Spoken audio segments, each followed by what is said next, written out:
The little girl's hands were shaking so badly she nearly dropped the fries. 8 years old, soaking wet, wearing a rainbow jacket 2 sizes too big, and she was stealing. Not for herself. She had a 4-year-old boy locked in a freezing trailer with a fever climbing toward dangerous, and the only thing standing between him and worse was a handful of stolen fries stuffed into her coat pocket. When the diner owner grabbed her wrist in front of a room full of strangers, nobody moved. Nobody said a word. They just watched a desperate child get humiliated by a man twice her size. And then the windows shook. 7 Harleys, one after another, rolling through the rain like thunder with a heartbeat. The Iron Ravens had arrived, and not a single person in that diner would ever forget the night a little girl in a rainbow jacket changed every one of them forever. If this is your first time here, welcome. Hit that like button, drop your city in the comments. I want to know where in the world you're watching from tonight. And whatever you do, don't go anywhere. This story is only just beginning. The rain had been falling for 3 hours without mercy. It came down in sheets across the 2-lane highway, turning the gravel shoulder into mud and the ditch alongside it into something that moved like a dark river. The roadside diner, a squat brick building with a buzzing Pepsi sign and curtains the color of old mustard, sat at the intersection of 2 county roads that led to places most people were trying to leave. Inside, the fluorescent lights hummed and flickered. The coffee had been sitting on the burner since noon. A couple in the corner booth hadn't spoken to each other in 40 minutes. The truckers at the counter were watching the weather radar on the small television mounted near the ceiling, their faces slack with the particular exhaustion of men who'd been driving all day toward nothing in particular. Nobody noticed the girl come in. She slipped through the side door, the one near the restrooms that the busboy left cracked open because the kitchen ran hot, and she moved along the wall with the careful stillness of a child who had learned a long time ago that being seen too quickly was a kind of danger. She was 8 years old, though she carried herself like someone older and more tired. Her name was Renly Cross, and she was wearing a rainbow windbreaker that had belonged to someone bigger, and her sneakers had a split along the left toe that let the cold water in.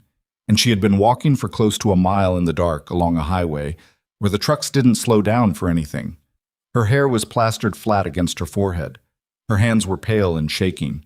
She found a stool at the far end of the counter, near the pie case, and she sat very still and watched the room through eyes that had learned to calculate exits before anything else.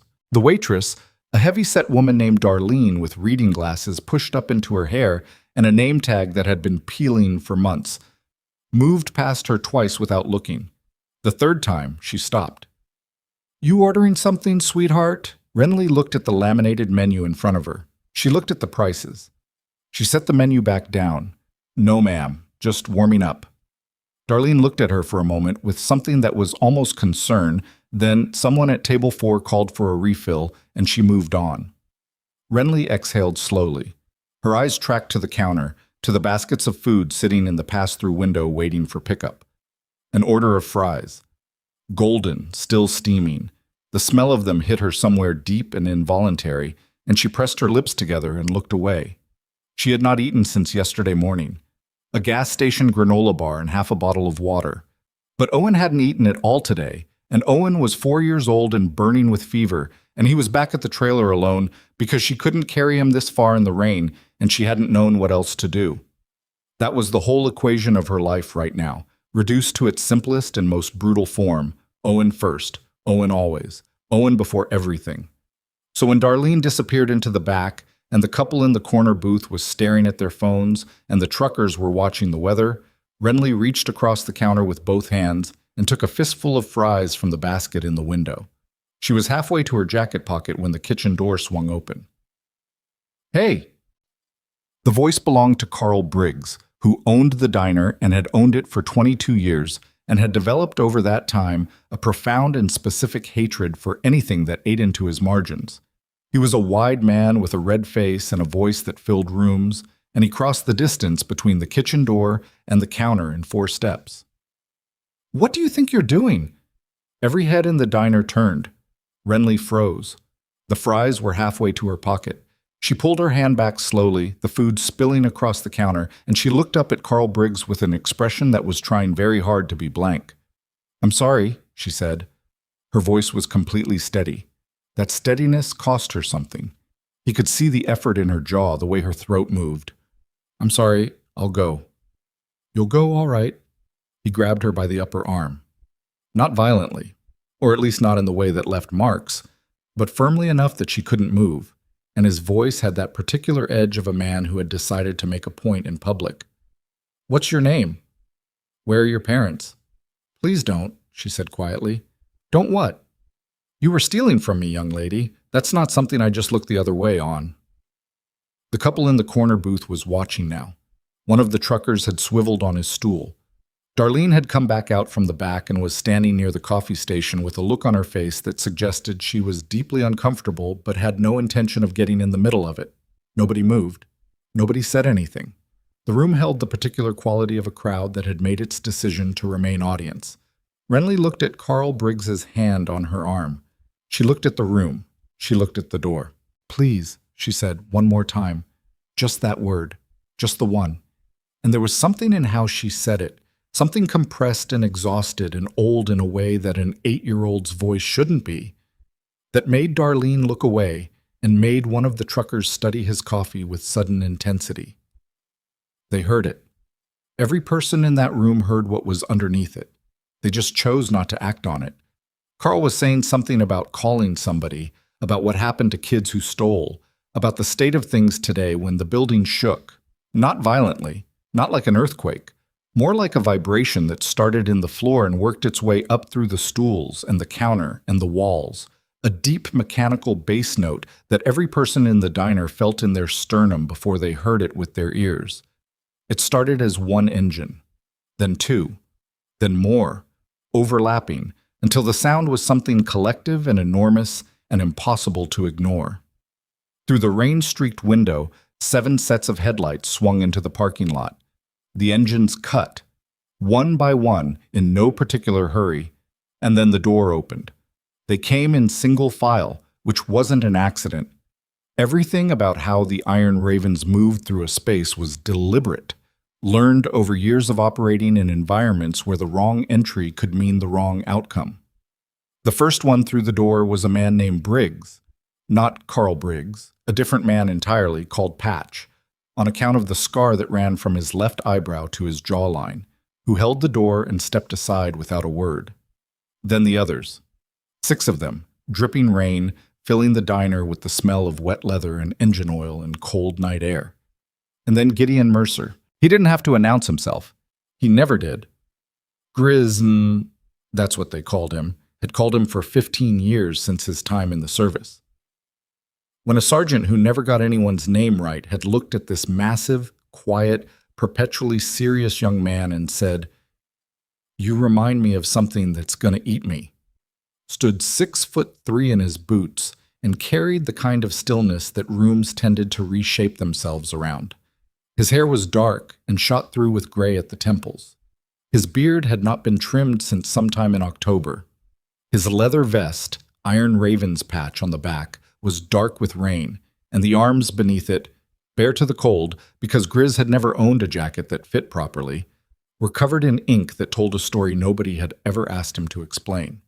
He stood in the doorway for a moment, let his eyes move around the room, settled on Carl Briggs, still holding Renly's arm, settled on the girl. Then he walked across the diner. Carl Briggs, to his credit or discredit, did not immediately let go. He was the kind of man who needed to be sure he was losing before he conceded, and there was one long, strange moment where he held Grizz's gaze and tried to find something there that would give him permission to stay angry. He didn't find it. He let go of Renly's arm. Grizz stopped in front of her, not looming, he was always careful about that, had learned a long time ago that his size was something people experienced as weather, something they couldn't help reacting to, and that the wrong posture could turn a scared kid into a terrified one. He lowered himself to one knee on the diner floor, which put him at her eye level, and he looked at her the way a man looks at something that matters. "How long since you ate?" he asked. His voice was low. Not soft, exactly. Grizz didn't really do soft, but low and even, and without any of the performance that had been in Carl Briggs's voice. It was a question that wanted an answer. Just that. Renly stared at him. She was doing the calculus again. Exits, angles, risk. She looked at the patch on his chest. She looked at his eyes. And then, for reasons she would not have been able to articulate at 8 years old, but that her body understood completely. Her shoulders came down a fraction of an inch. "Yesterday," she said. Grizz nodded once. He stood up. He turned to Darlene, who was still standing near the coffee station, and he said without raising his voice, "We need a table, and we need to order." Darlene moved. She was pulling menus before he'd finished the sentence. Verse 6. They took the big booth in the back, the one that seated 8, that normally required 2 tables to be pushed together, that Grizz's men filled with a kind of comfortable, efficient silence that spoke to long hours spent in close proximity under difficult conditions. Nobody jostled for position. Nobody talked too loud. Patch sat on the outside with his back to the wall and his eyes on the door, which was where Patch always sat, and the others arranged themselves in the configuration that 7 men develop over years of shared meals in places that weren't always friendly. Renly sat across from Grizz. She ate quickly at first, not frantically, but with the controlled efficiency of someone who had learned that food could disappear, who had been taught by circumstances not to waste time on the pleasure of it. A plate of eggs, a basket of toast, the fries that Carl Briggs had been so furious about, a glass of orange juice that she held in both hands like it was something valuable. The men around her didn't comment on how she ate. They didn't watch her. They ordered their own food and talked about the road and the weather and where they needed to be by morning, and they let her exist at the table without making her the subject of anything. But Grizz watched, quietly, carefully, the way he had learned to watch, in places where reading a situation wrong had consequences that couldn't be undone. He watched her take a fry from her basket and, when she thought no one was looking, slide it carefully inside her jacket pocket. Then another one. Then a third. He waited until she looked up and found him looking back. She went very still, prepared herself for the same thing she'd gotten from Carl Briggs. Her chin came up slightly, that particular posture of a kid who has decided that if she's going to get in trouble, she's going to take it without flinching. "Who's it for?" Grizz asked. The chin stayed up. "Nobody." "Okay." He went back to his coffee, didn't push, didn't look at her again. Patch passed him the salt, and he used it without comment, and the conversation at the table moved to something about a carburetor and a man in Tulsa who owed someone a favor. Renly watched him not look at her for a full minute and a half. Then, "My brother." Grizz set down his coffee cup. "He's 4, she said. Her voice had gone flat with the effort of keeping it controlled. "He's got a fever. He's been sick for 2 days, and I couldn't bring him here because it was raining too hard and it's too far, and he's too little to walk." She stopped, swallowed. "So I was trying to bring him something." The table had gone quiet. Not performatively quiet. The kind of quiet that happens when a room of people hear something that lands in a place they didn't expect. "Where is he?" Grizz asked. "The trailer. Off Route 9. The blue one with the broken step." "Who's with him?" She looked at her plate. "Nobody." The word hit the table like something dropped from a height. Patch exchanged a look with the man beside him, a lean, weathered rider called Doc, who had an actual medical background from 2 tours with a medevac unit, and who was already reaching for his phone. Grizz did not look at either of them. He kept his eyes on Renly. "Your folks?" he said carefully. "Where are they?" "My mom's been gone 2 years. She said it the way people say things they've said 100 times. The grief worn smooth by repetition into something that just sounds like fact. "My stepdad, Dale, he goes out. He's been gone since this morning. He does that." A pause. "He does that a lot." "Okay," Grizz said. He reached across the table and pushed her plate slightly back toward her. A small gesture, matter of fact. "You keep eating. We'll handle the rest." She looked at him. That calculation again. That assessment. 8 years old, and she had already developed the kind of threat detection that most people spent their whole lives without needing. And she was running him through it right now. Looking for the catch, the condition, the place where the kindness turned into something else. "Why?" she asked. Grizz thought about that for a moment. He thought about a lot of things in that moment. A trailer off Route 9. a 4-year-old with a fever, a child walking a mile in the rain with stolen fries in her pocket, and not one person on that highway who had stopped to ask if she needed help. He thought about some other things too, from further back, from places inside himself he didn't visit often because they were complicated and dark and didn't respond well to being examined directly. But he kept his face still and his voice level. "Because you shouldn't have to ask that," he said. He caught Doc's eye across the table. Doc was already standing up, slipping his phone into his jacket. "Patch?" Grizz said. "Yeah." Patch was already moving. "Take Riley with you." He meant the youngest of them, a 26-year-old who everyone in the club called Riley, whether or not that was actually his name, who was fast and quiet and good in tight situations. "And don't run the lights unless you have to." Patch nodded once and was out the door in 15 seconds. Riley was 2 steps behind him.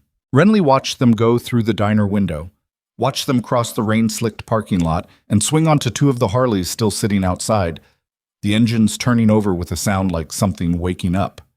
She tracked the headlights as they pulled out onto Route 9 and disappeared into the dark. "They're going to bring him back?" she asked. Her voice was perfectly level, but her hands, wrapped around the orange juice glass, had gone white at the knuckles. "They're going to bring him back," Grizz said. "You have my word." She stared at him across the table. She had not, in perhaps her entire conscious memory, been offered something that simple by someone who seemed to mean it. Meanwhile, Grizz had turned to a heavy-set man called Hammer, the de facto logistics mind of the Iron Ravens, a man who had once coordinated fuel drops under fire in a country that looked nothing like rural America, but had taught him everything about moving pieces on a board, and spoken to him quietly enough that Renly couldn't hear. Hammer had his phone out. He was already talking to someone. Grizz caught the word deputy and nodded. Carl Briggs had retreated behind the counter and was watching all of this with an expression that had cycled through indignation and defensiveness and arrived, reluctantly, at something he might have called shame if he was the kind of man who used that word for himself. Darlene refilled Renly's juice without being asked. The diner had reorganized itself around something new. The truckers at the counter were not watching the weather report anymore. The couple in the corner booth had put their phones away. Nobody was pretending not to watch. And the watching had changed quality. It had become the kind of attention that precedes caring, the kind that meant something had cracked open in the room. Outside, the rain kept falling. The remaining Harleys sat in the lot, their chrome wet and gleaming under the Pepsi sign's buzz.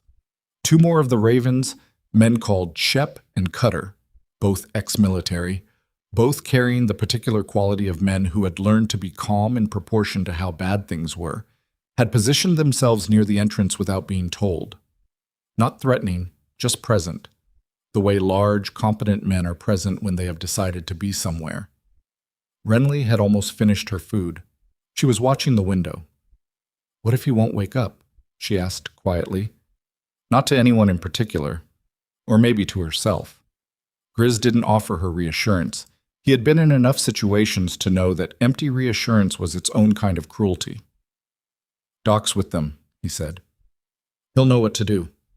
She nodded slowly, kept her eyes on the window. "Owen thinks I'm coming back with food," she said. "I told him I'd be quick. I told him an hour." She looked at the clock on the wall behind the counter. Something moved in her face. "That was 2 hours ago." "He's going to be okay," Grizz said. And this time it wasn't empty, because he meant something specific by it. Not that Owen was definitely fine right now, but that he was sending the right people, and the right people would do the right thing, and Grizz had staked his reputation and his word on that outcome. It was a different kind of promise. Renly seemed to hear the difference. She reached into her jacket pocket and pulled out the fries she'd been saving, set them on the table in front of her, looked at them for a long moment. "You can have them if you want," she said to Grizz. He looked at the small pile of cold fries. He looked at her. Something moved in the back of his eyes. A complicated thing, old and layered. "Save them for Owen," he said. She put them back in her pocket. That was when the diner door opened again, and Dale Whitmore walked in, smiling his easy, practiced smile, rain-damp and completely composed, and everything in the room shifted in an instant. He was handsome in the way that certain dangerous men are handsome. Arranged, deliberate, The kind of good-looking that gets believed even when it shouldn't. He stood in the doorway and looked around the diner with an expression of careful concern, the expression of a man searching for something he had been worried about, and when his eyes found Renly, they filled with something warm that his eyes, underneath it, did not actually contain. "Renly, sweetheart." His voice was honey and reproach, perfectly balanced. "I've been looking everywhere for you." Renly did not move. She did not make a sound. But the fries she had just put back into her pocket would have to wait, because her hand had found the edge of the table and was gripping it, and her body had turned, without quite meaning to, toward the large man sitting across from her, turned the way plants turn toward whatever light is available to them. Turned the way frightened children turn toward the only thing in the room that feels safe. And Gideon Mercer felt it, felt the shift in her weight, the small warmth of a child moving closer, the instinct that didn't lie. His jaw settled. His eyes moved from Renly to the man in the doorway, and something in his face went very, very still. Dale Whitmore's smile, encountering that stillness, flickered, just for a moment, just enough for one person in the room to notice. And that person was Grizz. Dale Whitmore had the kind of smile that required maintenance. You could see it if you knew what to look for. The slight muscular effort behind it, the way it was applied rather than arrived at, the way it held itself in place even when the eyes above it were doing something completely different. He stood in the doorway of the diner with rain darkening the shoulders of his canvas jacket, and he looked at the room with that smile. And the room, which had already been rearranged by the last 20 minutes into something tense and watchful, looked back at him. Grizz had not moved. He was still sitting in the booth across from Renly, his large hands flat on the table, his coffee cup pushed to the side. But something had changed in him. Some internal adjustment that was invisible and total, the way temperature changes are invisible and total, felt rather than seen. The men around him felt it. Shep, still near the door, straightened a degree.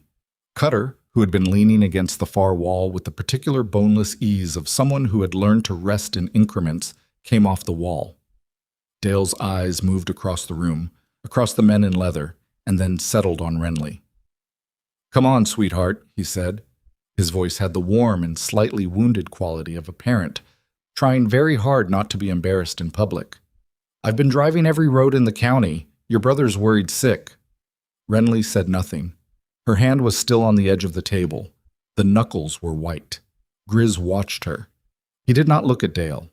He looked at the girl, at her hands, at the architecture of her body, which was telling him everything he needed to know about the man who had just walked in claiming to be concerned. "She eating?"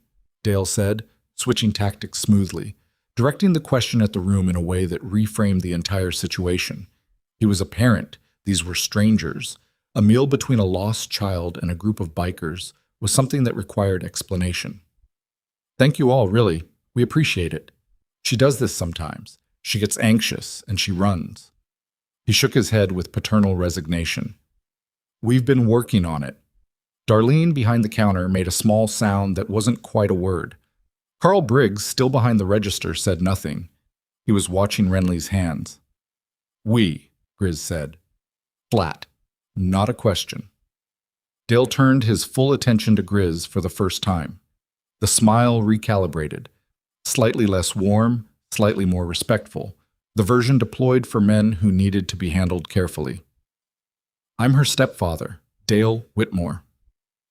He didn't move toward the table. That was interesting. He didn't move toward her. "And I'm grateful she found somewhere warm tonight. But it's late, and her brother—" "Owen," Grizz said. Dale paused. "What?" "Her brother's name is Owen." He said it without emphasis, without accusation. Just the name, placed in the air between them, very precisely. Something happened in Dale's expression. It was gone in a fraction of a second, covered by the smile before it could fully form, but it had been there. A momentary blankness, a rerouting. He hadn't expected to have to know the child's name. He had not prepared for a conversation where the other party already knew things. "Right," Dale said. "Owen, look, I don't know who you are, but—" "No," Grizz said. "You don't." The room went very quiet. Even the fluorescent lights seemed to dim slightly in the silence that followed, though that was just the storm playing games with the power on the county line. Dale Whitmore held the gaze of the man across from him, and found there what everyone who had ever tried to hold that gaze eventually found.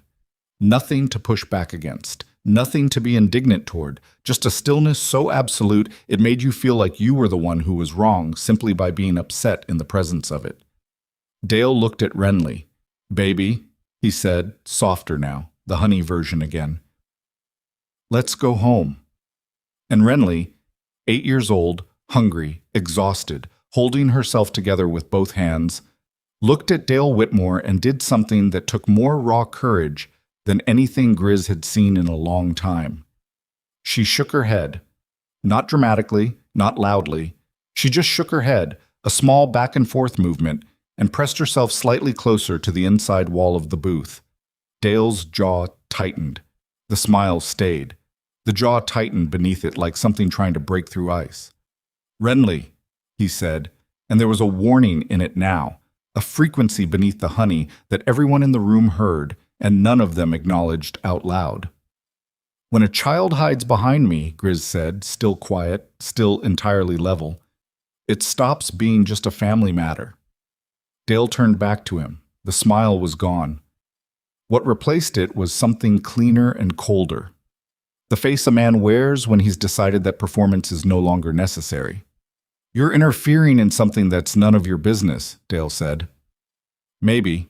Grizz picked up his coffee cup, took a drink, set it back down.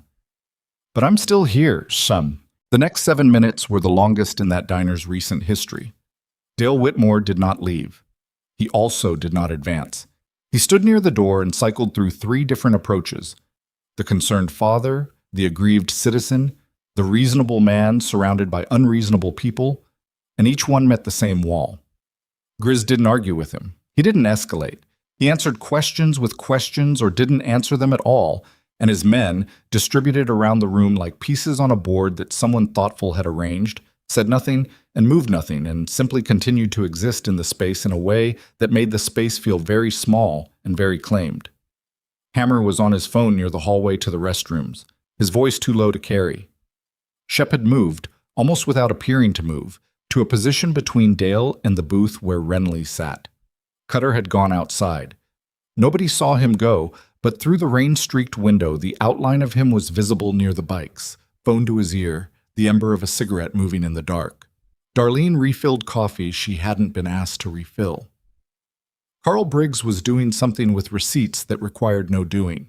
The truckers at the counter had the studied nonchalance of men who would very much like to be somewhere else, but were not going to leave. Dale tried one more time. He directed it at the room rather than at Grizz, at the truckers, at Darlene, at the couple in the corner who had been trying to become part of the wallpaper since he walked in. "Is anyone else concerned that a group of strange men are keeping a child from her legal guardian?" One of the truckers turned on his stool. He was a large man, older, with the specific face of someone who had spent decades making judgments about road conditions and found that skill transferred to other situations. He looked at Dale. He looked at Renly. He turned back to his coffee. "Nope," he said. Dale's hands, at his sides, closed and opened. The door opened.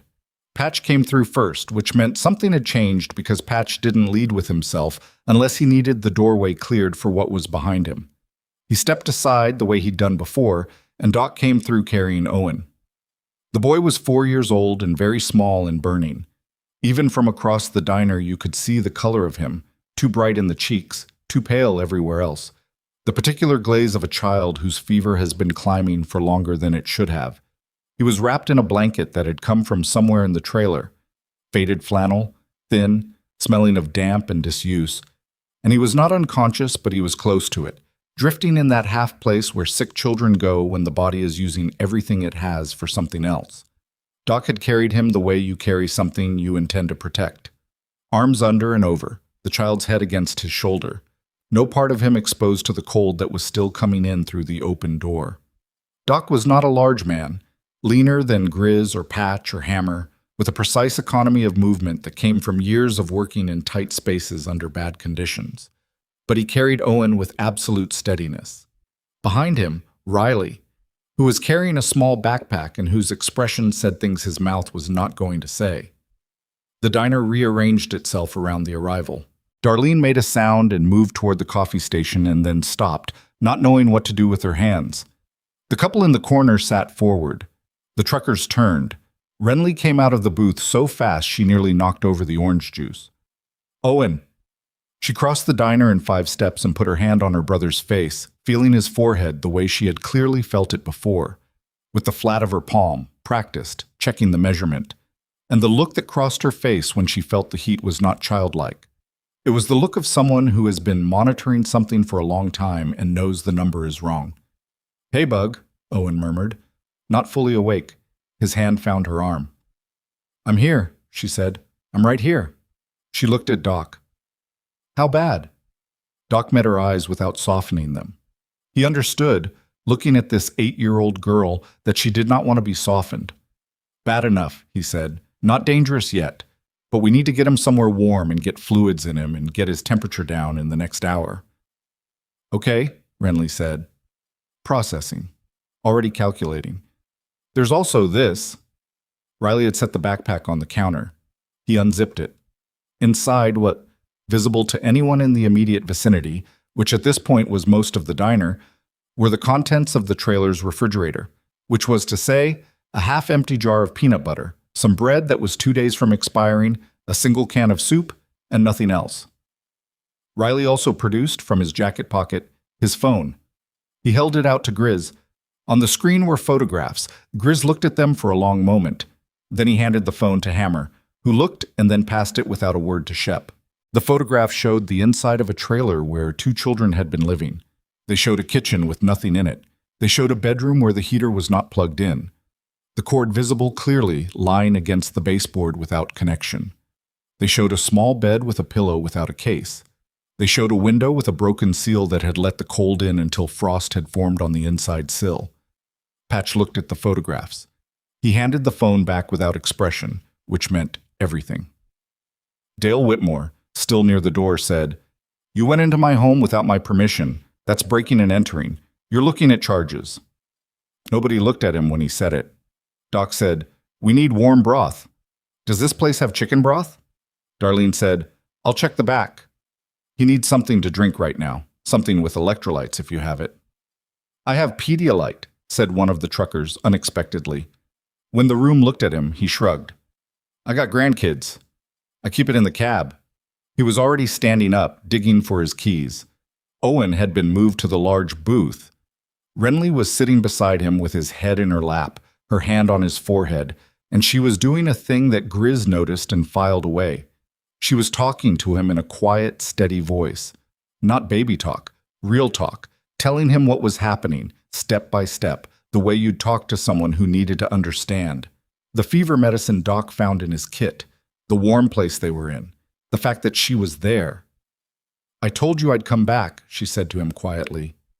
"Didn't I tell you?" Owen's eyes opened part way, focused imperfectly on her face. "You were gone a long time," he said, the voice of a sick 4-year-old, rough and small. "I know." She smoothed his hair back. Her hands were completely steady. "I know, I'm sorry." Grizz had moved to the end of the booth. He stood there and watched this. 2 children alone in the world in every way that mattered, holding on to each other in the booth of a diner at 11 o'clock on a freezing night. And he felt something shift in his chest. Not newly. The shift was familiar, which was almost worse than if it had been new. He had felt it before, in other places, over other people who had been failed by every system that was supposed to catch them. The feeling didn't get easier. He had been wrong about that, back when he was young enough to think that getting used to something meant it stopped hurting. He turned around. Dale Whitmore had taken 2 steps toward the booth. Grizz was in front of him before the 3rd step landed. Not aggressive. No raised hands, no posturing, just present. A wall made of a man. "I want to see my kids," Dale said. "They're not going anywhere."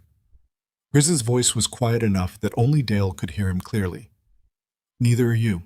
There's a deputy on the way. You're going to stand there and wait for him. And when he gets here, you're going to have a conversation about the photographs on that phone." "Those photos don't show anything illegal," Dale said. His voice had dropped too. This version of Dale was colder, stripped of the performance. This was the version that came out when the performance had failed. Kids live simply. That's not criminal. No heater in January, Grizz said. That might be. That heater was broken. I was going to A broken heater means the children sleep somewhere warm. Not in the room with the broken heater. He paused. Let that land. You knew it was broken? Dale said nothing. You left 2 children, one of them feverish, in a trailer with a broken heater, in January, alone, and you went out. Another pause. Where'd you go, Dale? The name dropped like something hard. Dale's eyes went narrow. You don't have any right to question me. No, Grizz said. I don't. The deputy does. Hammer appeared at Grizz's shoulder, the way Hammer always appeared, without transit, it seemed, as though he had always been in the new position and had only just chosen to become visible. He leaned slightly toward Grizz and said, close enough that Dale couldn't hear, Lena's 10 minutes out. She's bringing CPS. Grizz nodded, once. Also, Hammer's voice dropped further. Riley found something else in the trailer. Grizz looked at him. Back bedroom. Under the floor panel, the kind you'd use for storage. Hammer's face was doing the thing it did when he was keeping his reaction contained. The jaw set, the eyes flat, the deliberate stillness that, in a less disciplined man, would have been visible anger. About $8,000 in cash. And some other things. What kind of other things? The kind that explain why he goes out at night, and why there's no food in that refrigerator even though there's $8,000 under the floor. The space between Grizz's eyebrows went tight. He looked at Dale Whitmore, who was watching him with those flat eyes and the last remnants of the cold smile, and something clarified. The picture sharpened into focus. Not the picture of a father who was neglectful or careless or even cruel in an ordinary way, but the picture of a man who had made very deliberate choices, over time, in a consistent direction, and the children in that trailer had been not an accident of those choices, but an inconvenience managed around them. Where's Riley? Grizz asked. Keeping the room secured and didn't touch anything. Good. When Lena gets here, she goes first. Hammer nodded and moved. Dale, who had caught the tone, if not the content of the exchange, said, What are you talking about? What did you find? You had no right to go through my property. Sir. Darlene had appeared from the back with a mug of broth, and she stopped in the middle of the diner and looked at Dale Whitmore with an expression that had shed every bit of the polite discomfort she'd worn all evening. She looked at him the way women who have been around long enough look at men who have been lying long enough. I need you to step back from that booth. Dale stared at her. That's a sick child, she said, and I need to get past you. After a moment, Dale stepped back. Darlene moved to the booth and crouched beside it and offered the broth to Renly with a gentleness that hadn't been visible in her earlier in the evening, a gentleness that sometimes requires the right moment to surface. Can he drink this, honey? Nice and slow. Renly looked at Doc. Doc nodded. Renly took the mug in both hands and shifted so Owen could lean against her and drink from it in small, careful sips. Good, Darlene said softly. Good boy. Owen's eyes, over the rim of the mug, found the room. Found the large men in leather positioned around it. Found specifically Grizz standing between the booth and the door, arms loose at his sides, watching everything and saying nothing. Owen watched him for a moment with the solemn assessment of a 4-year-old who is too sick to filter his reactions. Is that man a bear? He asked Renly. Renly looked at Grizz. Something in her face unlocked. Just for a second, just a crack. And she made a sound that was almost a laugh, or the ghost of one. Kind of, she said. Grizz heard this. He did not smile exactly, but the set of his face changed in a way that the men around him would have recognized as the closest thing to it. The deputy arrived at 11:47. Her name was Lena Barrett, and she came in alone, which was either because she trusted the situation or because she trusted Hammer, who had been her informant on 3 cases over the past 2 years, and who operated on the specific understanding that information flowed one direction when children were involved and another direction when they weren't. She was mid-30s with the economical bearing of someone who had long since stopped caring whether she looked approachable, and she read the room in about 4 seconds with the efficiency of a person who has walked into a lot of rooms that were already on fire. She looked at Grizz. Hammer said 2 kids. 4-year-old with fever, in the booth, he indicated. 8-year-old girl, no visible injury. The man by the door is the stepfather. He arrived after my people brought the kids from the trailer. Your people were in the trailer. The girl told us where it was. The boy was alone, sick, no heat. Lena looked at Dale. Dale, who had spent the last 15 minutes rebuilding his composure into something he could use, produced the version of himself he kept for authority figures. Cooperative, slightly wounded, ready to be reasonable.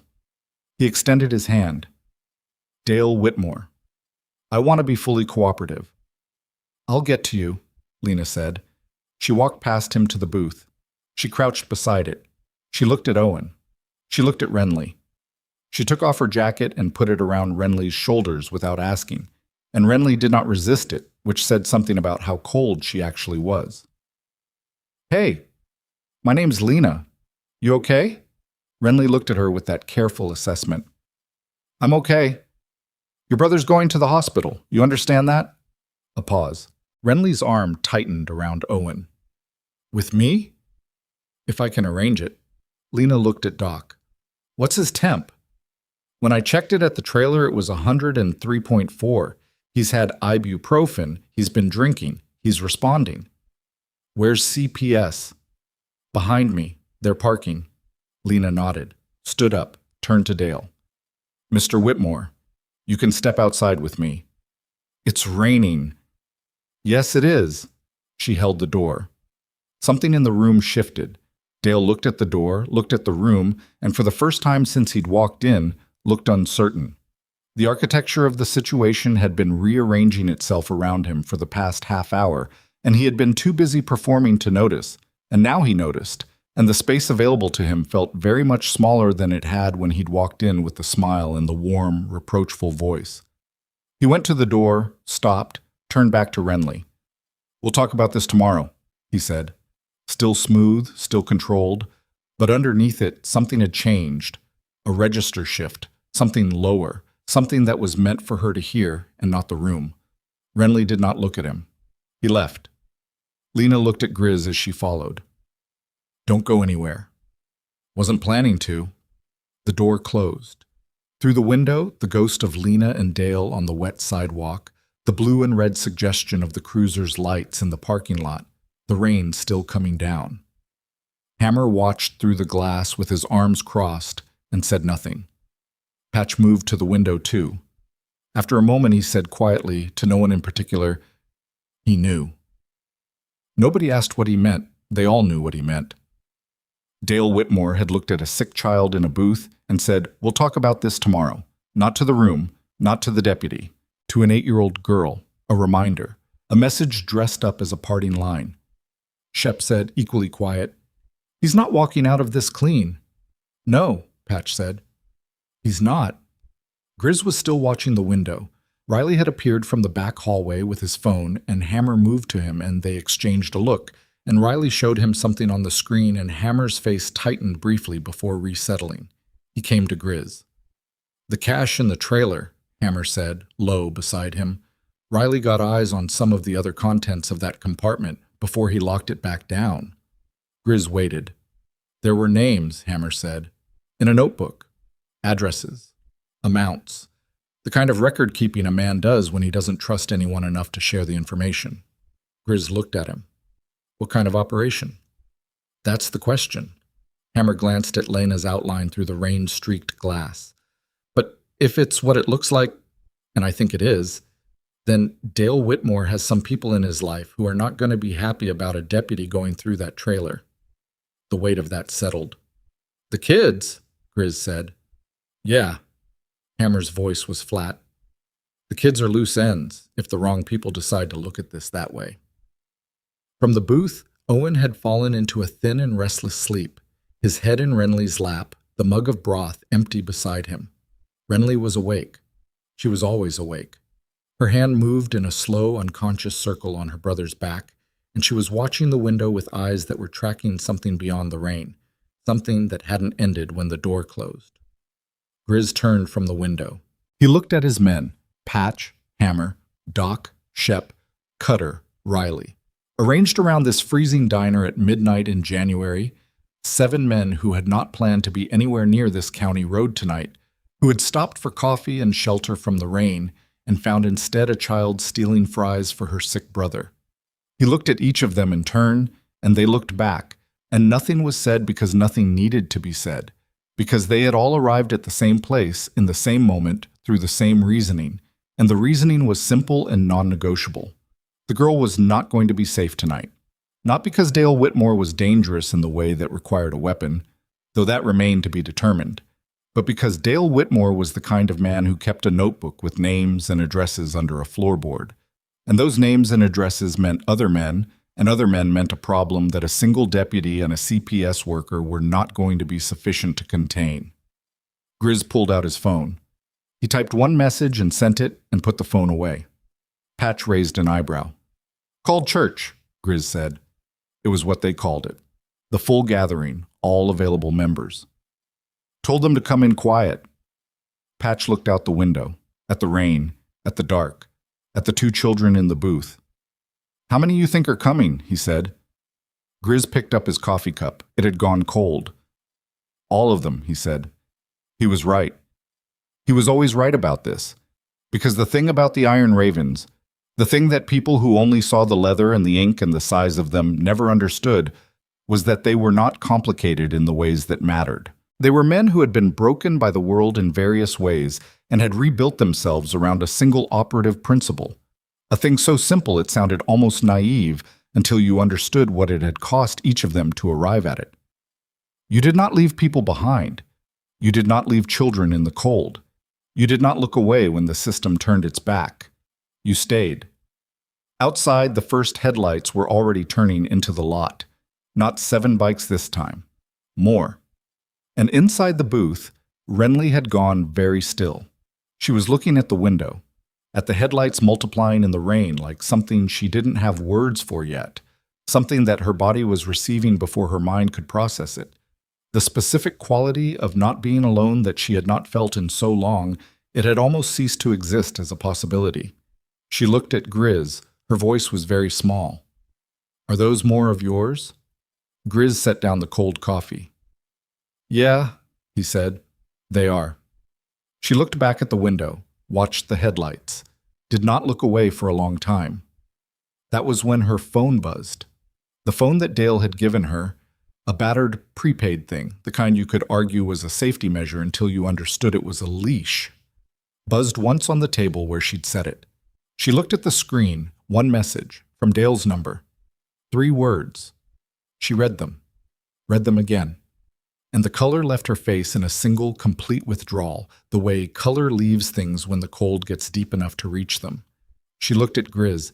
"He says he knows where we're going," she said. "He says it doesn't matter." Grizz crossed the diner in 5 steps and picked up the phone. "Read the message." His jaw settled. His eyes moved to Hammer. Hammer was already on his phone. "Who knew about the hospital?" Grizz asked. Low and precise. "Deputy called it in on her radio," Shep said from the window. Grizz looked at the message again, at the 3 words that had taken the color out of an 8-year-old girl's face. Already made arrangements. He set the phone down, looked at the door, at the window, at his men, at the 2 children in the booth, who had nobody in the world except, right now, 7 men in leather who had stopped for coffee in the rain. He looked at Patch. "Lock the door," he said. The lock on the diner door was a simple sliding deadbolt, the kind that had been installed in 1987 and had not been replaced since. And when Patch threw it, the sound it made was small and final in the way that small sounds sometimes are, the sound of a decision closing behind you. Renly heard it. She looked at the door, then at Grizz. "What does that mean?" she asked. "It means we're careful," he said. She looked at him with those eyes that had been calculating risk since before she had words for what calculating risk meant, and he held her gaze and did not look away, because she deserved that, the honesty of someone not looking away. Outside, the rain had not let up. If anything, it had gotten heavier, the kind of January rain that couldn't decide if it wanted to be sleet, that hit the windows at an angle and made the glass shiver. The new headlights in the parking lot had resolved themselves into bikes. 9 more, which brought the total to 16 iron ravens in and around a roadside diner on a county road in the middle of a night that had started as a fuel stop and a coffee break and had become something else entirely. They came in without ceremony, the way ravens always arrived, reading the room before entering, positioning without being told, filling space with the practiced efficiency of men who had operated in teams long enough that the team itself had become a kind of organism with its own intelligence.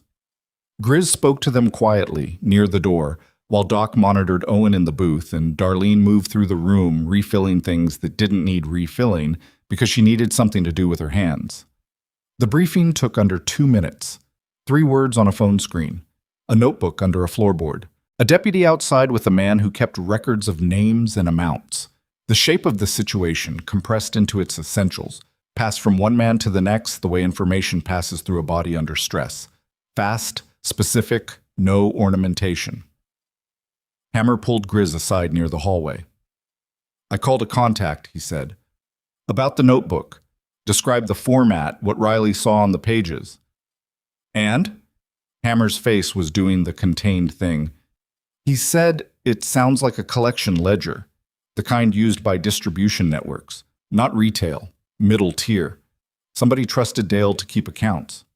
Grizz processed this. "Somebody local? Maybe.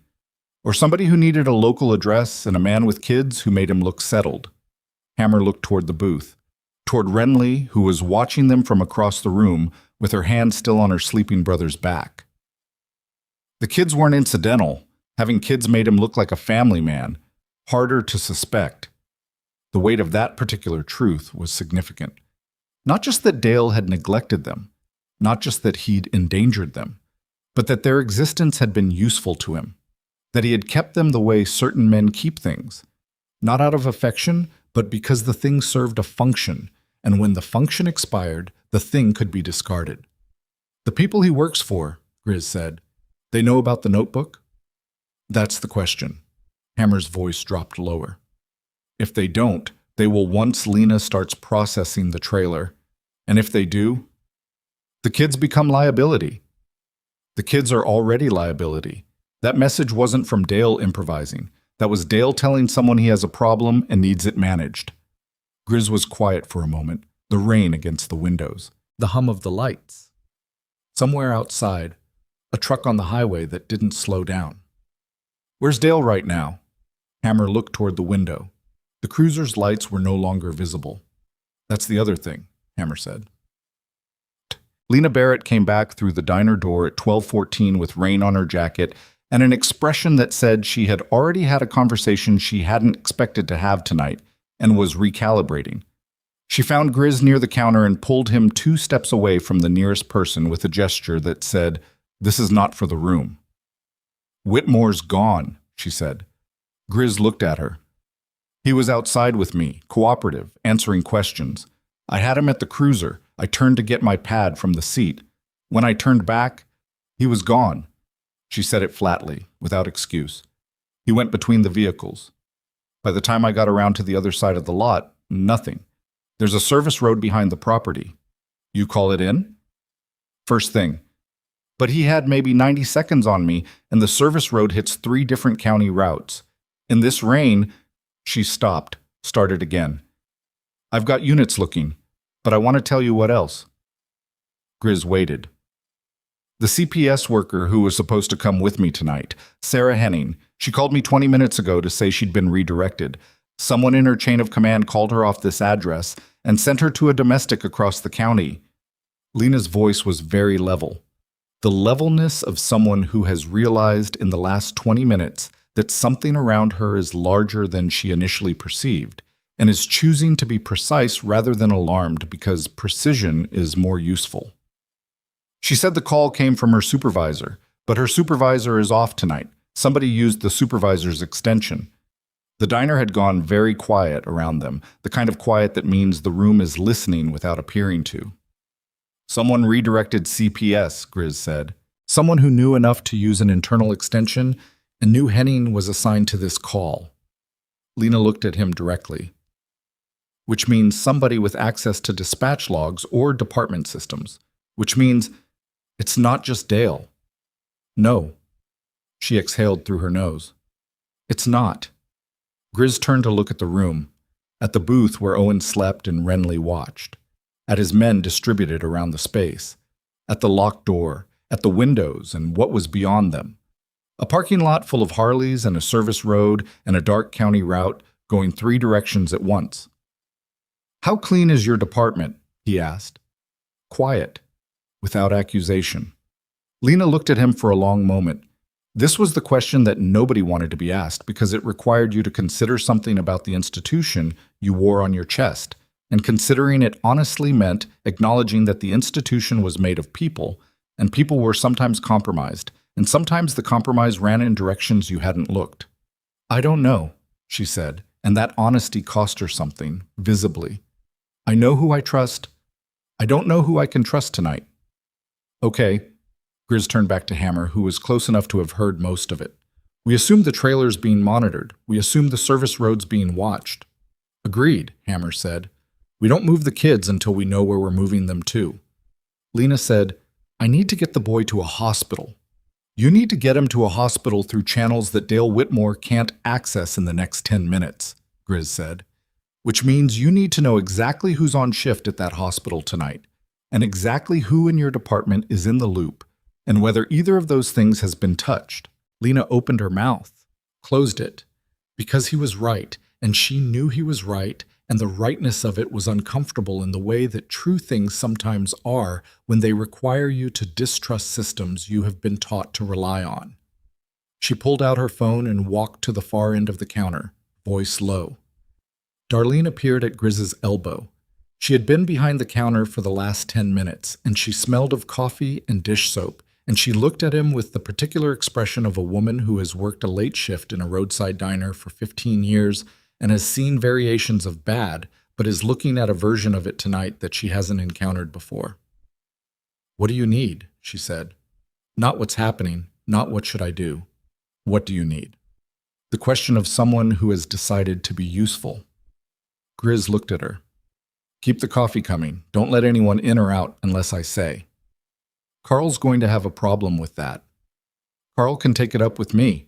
Darlene looked at Carl Briggs behind the register, who was watching the room with the expression of a man who had arrived at the conclusion that tonight was going to cost him something and was trying to determine what. She looked back at Grizz. Carl's fine, she said, which meant she had already had a shorter version of this conversation with Carl, and Carl had arrived at the same conclusion that most people arrived at when Darlene made a decision about something. She moved back to the coffee station. Riley found Grizz near the hallway at 12:31.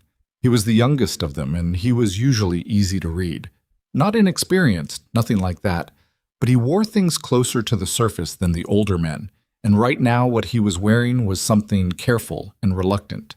The expression of someone who has information and is trying to find the right way to hand it over. Talk, Grizz said. When I was in the trailer. Riley's voice was low.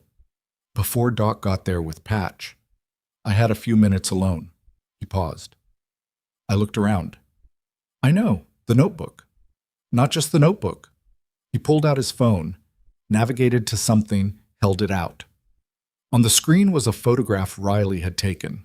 A cork board on the inside of a closet door, the kind used for notes and reminders, the kind that could be explained away as organization. But what was pinned to it was not grocery lists or appointments. It was photographs. People. Shot from a distance, mostly. The long lens quality of surveillance rather than candor. Different people, different locations. A woman getting into a car in a parking structure. A man outside what appeared to be a county building. 3 people at a table in a restaurant, unaware. And at the bottom of the board, slightly offset, pinned at an angle that suggested it had been added recently. A photograph of a motorcycle. Grizz looked at it. Then he took the phone from Riley's hand and held it closer to his face. The motorcycle in the photograph was dark, shot from the side, a long distance back. But the patch on the rider's back was visible. Just barely. Just enough, if you knew what you were looking for. Iron Ravens. His jaw went very tight. This was taken. He looked at the metadata on the image. The date at the top. This was 6 days ago. Yeah, Riley said. Where? I don't know, I didn't recognize the road. Grizz looked at the photograph for a long time. He looked at the angle of the shot, the distance, the fact that it had been added to the board recently, the fact that it was there at all, that Dale Whitmore, or someone connected to Dale Whitmore, had been watching them, had known who they were or had known enough to find out, had been watching before tonight. Who else has seen this? Grizz asked. Just you. He handed the phone back. Show Hammer. Nobody else right now. Riley nodded and moved. Grizz stood in the hallway for a moment with his hands at his sides and let himself have 10 seconds of something he could not afford to let run longer than that. A cold, specific rage. The kind that comes not from being attacked, but from realizing you have been watched. That someone has been marking your position. That the children in that trailer had not been an accident of this night, but possibly a thread in something larger that had already included them without their knowledge. 10 seconds. He breathed through it, put it where it needed to go, somewhere low and contained, somewhere he could access it with precision later, somewhere it wouldn't make him stupid right now when being stupid was the most expensive thing possible. He went back into the diner. Renly was awake, still in the booth, still with Owen's head in her lap, but awake and watching him with the particular attention she reserved for moments when the adults in the room had shifted their body language in a way that meant something had changed. She was perceptive in ways that should not have been necessary for an 8-year-old. What happened? She asked. He sat down across from her. He took a breath. Renly, I need to ask you something, and I need you to think carefully before you answer. She looked at him, waiting. People who came to the trailer, not Dale, other people, men Dale met with. He kept his voice very even, very quiet. Did you ever see anyone take pictures? Of the road, of cars, of anything outside? She was very still. Renly. There was a man, she said slowly. He came 3 times. Dale called him Marcus. He had a camera. He said he was doing wildlife photography. She looked at the table. I thought that was weird because there's no wildlife on Route 9 except possums. What did he look like? Tall, younger than Dale, he had a tattoo on his wrist, a compass. She looked up at him. He gave me $20 once and told me not to tell Dale he'd given it to me. I didn't understand why. She paused. I still have it. I was saving it for Owen. Okay. Grizz filed this. Anyone else? She thought about it. Really thought. He could see her moving through memory with the same careful efficiency she brought to everything else. 2 weeks ago, she said, there were men outside the trailer at night. I couldn't sleep because Owen was coughing. I looked out the window. 3 of them. I couldn't see their faces. She stopped. But one of them had a truck, a black one. It was running the whole time they were there, and when they left, Dale came inside and he looked different. Different how? Scared, she said, and then, more quietly, Dale doesn't usually look scared. Grizz was quiet for a moment. Outside, the rain. Inside, the low voices of his men, Owen's thin breathing. Were you scared of him? Grizz asked. Before tonight. She looked at her hands. Yes. Did he hurt you? She was quiet for a moment. Not the way you mean. She seemed to think about how to say the next part. He made things feel like it was about to happen, all the time, like the way a storm feels before the lightning, but the lightning never comes. She looked up at him. Except it always does eventually. You just don't know when. Grizz looked at her for a long time. You did everything right tonight, he said. Walking that mile. Finding somewhere lit up. Trying to feed your brother. He said it plainly, without decoration. Every decision you made was right. She absorbed this. Something in her face moved and resettled, a tectonic thing, small on the surface and significant underneath. Then why does it still feel this bad? She asked. He didn't have an easy answer for that.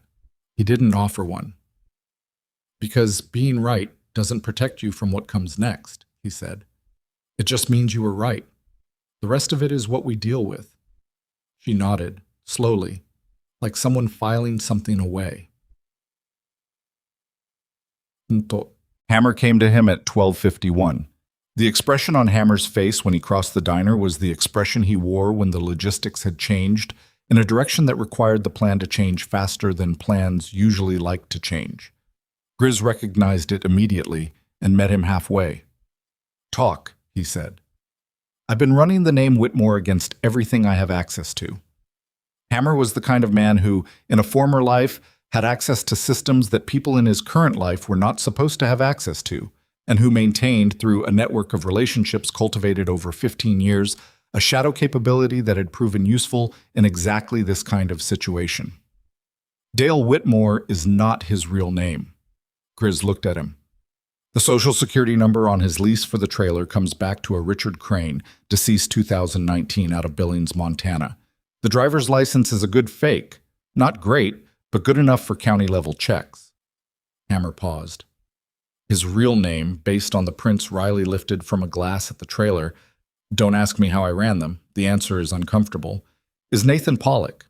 He has a record in 2 states: fraud, possession with intent, 1 count of witness intimidation that was pled down. And the network he's connected to? Still working that, but the distribution ledger format, according to my contact, matches a specific methodology used by a crew out of the western part of the state. They've been operating for a while. Low-profile, rural distribution using family-appearing cover. The FBI has an open file. He paused. They've been looking for the accounting records for 8 months. In the booth, Owen shifted in his sleep. Renly's hand moved automatically, steadying him, and she didn't look away from the window while she did it. Grizz thought about what Lena had said. The CPS worker redirected. The supervisor's extension used after hours. Someone inside the system, or someone with access to someone inside the system. "The photograph on the board," he said. "The one Riley found." "Yeah. If Pollock, Whitmore, whatever name, if he was keeping surveillance on us, he was doing it for someone, or providing intelligence to someone." "Right. Which means someone in that network knows we're involved tonight. Which means," Hammer said carefully, "that the call to CPS and the message to the kid's phone and Dale disappearing from Lena's custody are not 3 separate things. They're one thing with 3 parts." Grizz was already turning toward the window, the parking lot, the bikes, the dark service road beyond. "They're coming to clean up," he said. Not a question. "Probably not right now. Too many people here. Too much exposure. But the kids can't stay here either." Hammer's voice was very quiet. "And we can't move them through normal channels because we don't know which normal channels are compromised. So we move them through ours." "That's what I figure." Hammer met his eyes. "But Grizz, if we do that, we're not just helping 2 kids in a diner anymore. We're obstruction at minimum. If the FBI file is active and we move people connected to their case without coordinating, the FBI can be unhappy with me later," Grizz said. "The kids are safe now." Hammer looked at him for a moment. Then he nodded, the way he nodded when he'd already made the same decision and was waiting to confirm they were arriving at it together. "I'll call ahead to the chapter in Millhaven," he said. "They've got a house, a real one. Family neighborhood, off any grid that Pollock would have access to." "How long to get there?" "Hour 40 in this rain?" "Do it." Hammer moved. Grizz turned to find Lena standing behind him. She had been there long enough to have heard most of it. He could see on her face the precise calibration of a law enforcement officer who is listening to civilians describe a plan that exists in a legal gray area and who is making a real-time decision about what she is going to do about it.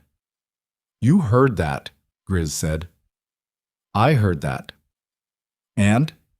She looked at the booth, at Owen, at Renly. She looked at the door, at the locked deadbolt, at the dark parking lot beyond the glass. "I need to make some calls," she said. "I need to reach people I trust directly, not through dispatch. Okay? And I need you to understand that I can't officially endorse Lena." He said her name once, flat, not unkind, just precise. "I'm not asking you to endorse anything. I'm telling you what's going to happen to those 2 kids if the right people don't make the right decisions in the next 30 minutes. She looked at him for a long time, long enough that Shep, near the door, glanced at them and then away. "The hospital," she said finally. "If we move the boy without going through county dispatch, I need a doctor on the other end who can treat him off the standard intake process until I can establish a safe chain. Doc's a paramedic, former medevac. He can stabilize Owen through the transport. And at the other end, Grizz pulled out his phone, sent a message, waited 14 seconds, received a response, showed it to Lena. She read it, looked at him. The response was a name and a cell number in 3 words. I'll be ready. Who is that, she asked. A doctor who owes the club a favor, Grizz said, and who won't ask questions that don't help the patient. She handed the phone back, rubbed her face with one hand, a small, human gesture, the first one she'd made all night. Okay, she said. They told Renly at 1 a.m. Grizz sat across from her in the booth, and he told her in plain language what was going to happen. Not everything. Not the photograph, not the FBI file, not the full shape of what Nathan Pollock actually was. But enough. That they were going to move. That it needed to be quiet and fast. That Owen was going to be seen by a doctor who would take care of him. That she was going to stay with her brother the whole time. She listened. She did not interrupt. When he finished, she said, "Is Dale coming back?" "Not tonight. But eventually." He held her gaze. "We're going to make sure that he can't." She thought about this. Outside, the rain, the sound of the Harleys shifting as the men prepared to move, boots on wet asphalt, engine murmurs, the clank of something being repositioned. "I need my backpack," she said. "Riley's got it." "There's a drawing in it. Owen made it for me." She said this with the absolute specificity of a child who has very few things and knows exactly where each one is. "I need it not to get lost." "It won't," Grizz said. She nodded. She looked down at Owen, still sleeping, fever still in his face, but maybe slightly less. Doc had given him a second dose of ibuprofen, and the broth had stayed down and his breathing had evened slightly in the last 40 minutes. She smoothed his hair back with that same automatic tenderness she'd been showing all night. The tenderness of someone who has been doing this so long, it has become muscle memory. "When I left the trailer tonight," she said quietly, "I didn't bring his rabbit." She meant clearly a stuffed animal. The specific gravity in her voice when she said it, the weight of that one small left-behind thing, said everything about the economy of a child who has very little and knows the value of each piece. He sleeps with it. He's going to wake up, and it won't be there, and he'll be scared. Grizz reached into the inside pocket of his vest, pulled out a small folded piece of paper. The address Hammer had written for Millhaven, a practical thing, a logistics note. He held it for a moment. Then he put it back and reached further into the pocket, into the area where he kept things that were not logistics, not practical, not operational. He found what he was looking for, held it out to Renly. It was a small coin, military challenge coin, the kind carried by veterans, this one worn smooth along one edge from years of handling. It had the Raven's insignia on one side and nothing on the other. "Give him this when he wakes up," Grizz said. "Tell him it keeps the scared away." She looked at it, looked at him. "Does it actually work?" she asked. "Hasn't let me down yet." She took it carefully, held it in her fist for a moment, feeling the weight of it. "Okay," she said. "I'm ready." That was when Patch appeared in Grizz's peripheral vision, moving quickly from the window, which was the signal they had agreed on. Fast movement from Patch meant something had changed outside in the direction they did not want things to change. Grizz was on his feet before Patch reached him. "3 vehicles, Patch said, low and fast. "Service road. Killed their lights about a quarter-mile out, still moving." Grizz looked at the window, the dark parking lot, the rain. Beyond it, at the edge of the property, where the service road met the back fence line, the faintest suggestion of shapes that were darker than the dark. 3 vehicles. No lights. Approaching from the direction Dale Whitmore had disappeared. Grizz turned to his men, and his voice when he spoke was very quiet and completely without panic, and said everything necessary in the fewest possible words. "We move now. Doc takes Owen. Riley takes the girl. Patch, Hammer, Shep. You're on the road. Everyone else forms on the lot. Lena," he looked at the deputy, "you're with the kids until Millhaven." "My jurisdiction ends at the county line," she said. "I know." She looked at him, at the dark shapes beyond the fence line, at the 2 children in the booth. My jurisdiction ends at the county line, she said again, and this time it meant something different. It meant she knew it and had decided it didn't matter, which was its own kind of line to cross, and she crossed it without ceremony. Doc was already lifting Owen, wrapping the blanket tighter, moving with the contained urgency of a man who knows how to transport a fragile thing quickly without making the fragility worse. Owen stirred. His eyes opened halfway. Renly? His voice was thin with sleep and fever. I'm here, she said immediately, at his shoulder. I'm right here. We're going somewhere safer. Is it warm there? Yeah, she said. It's warm there. She looked at Grizz as she said it, a question in her eyes, checking that this was still true, that the place they were going was what he said it was, and he held her gaze and nodded once, and she turned back to her brother and said it again. It's warm there, Bug. I promise. Outside, the shapes beyond the fence line had resolved further. 3 vehicles, parked now, engines idling, doors opening, and from somewhere on the far side of the parking lot, the sound of boots on wet ground. Not his men's boots. Something else. Renly heard it.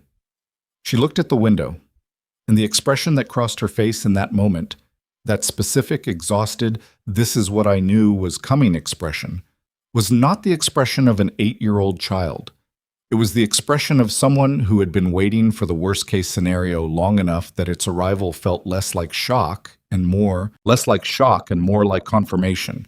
She had always known the lightning would come. Grizz moved without hesitation. His voice dropped to the register he used when speed mattered more than anything else. Not loud, never loud, but carrying in the way that certain frequencies carry, through walls and bodies, and the particular quality of air in a room where everyone is already listening with everything they have. Riley? Now! Riley was already moving.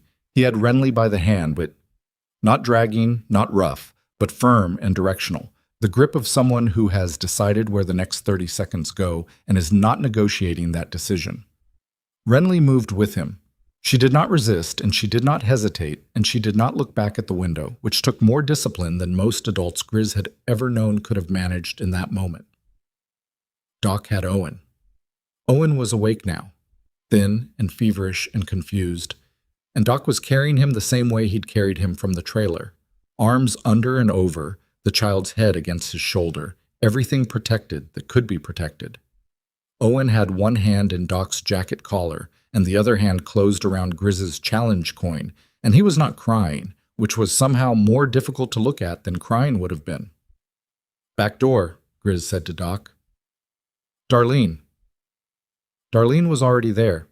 She had the back door, the one by the restrooms, the one Renly had slipped through hours ago, open 2 inches, and was looking through it with an expression of controlled urgency.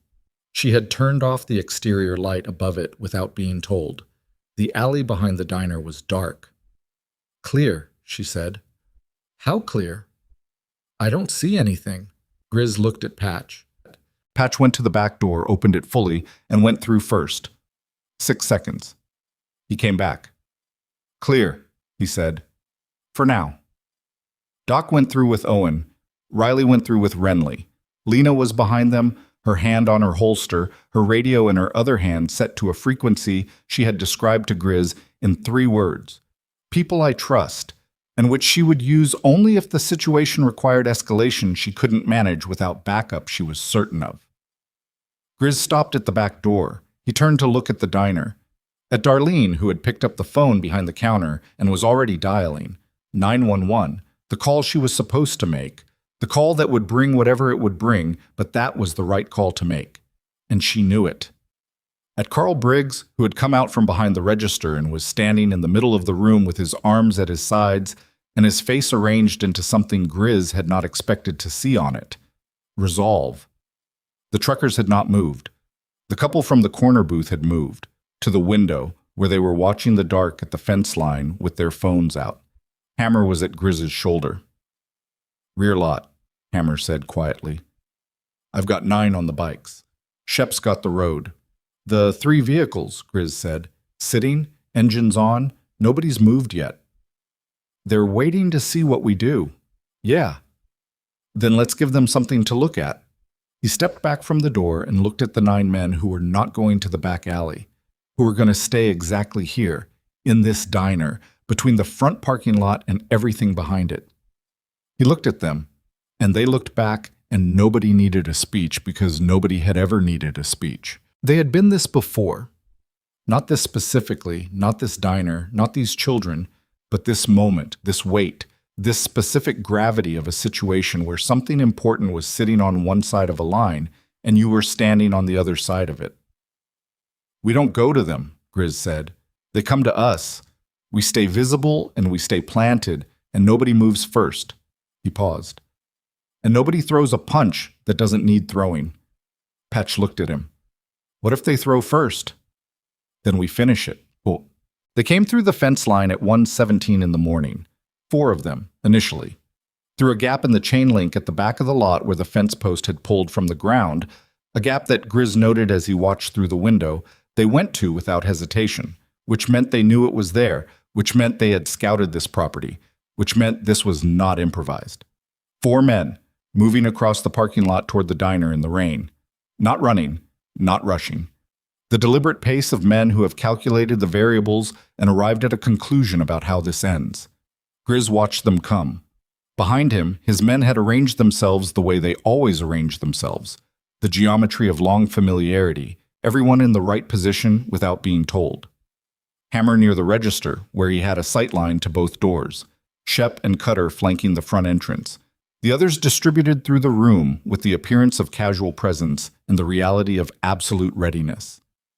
The 4 men stopped outside the front window. Through the glass, rain-streaked and buzzing with the Pepsi sign's reflection, Grizz could see them clearly. They were not wearing anything that identified them.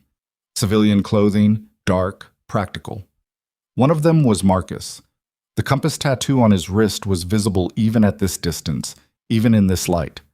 The man who had given Renly $20 and told her not to tell Dale. The wildlife photographer with no wildlife on Route 9. Marcus looked through the glass and found Grizz looking back. He lifted his phone, made a show of checking it, put it back in his pocket. Hammer said, from the register, "He's checking whether the kids are still here." "He can see they're not," Grizz said. "Right." The 4 men outside the window exchanged a look. One of them, not Marcus, the one on the left, wider and shorter, with a stillness that said former something, turned and looked toward the back of the property, toward the alley. Grizz's chest tightened. He turned to Hammer. "Call Riley." Hammer already had his phone out. He made the call. 4 seconds. "Riley's clear. They're at the Bronco." "Tell him to move." Hammer spoke into the phone. Nodded. "Moving." The man on the left outside the window said something to Marcus. Marcus's jaw moved. He looked back through the glass at Grizz, and the expression on his face was not the expression of someone who has been thwarted. It was the expression of someone who is recalculating, which was worse, which meant the calculus was not finished.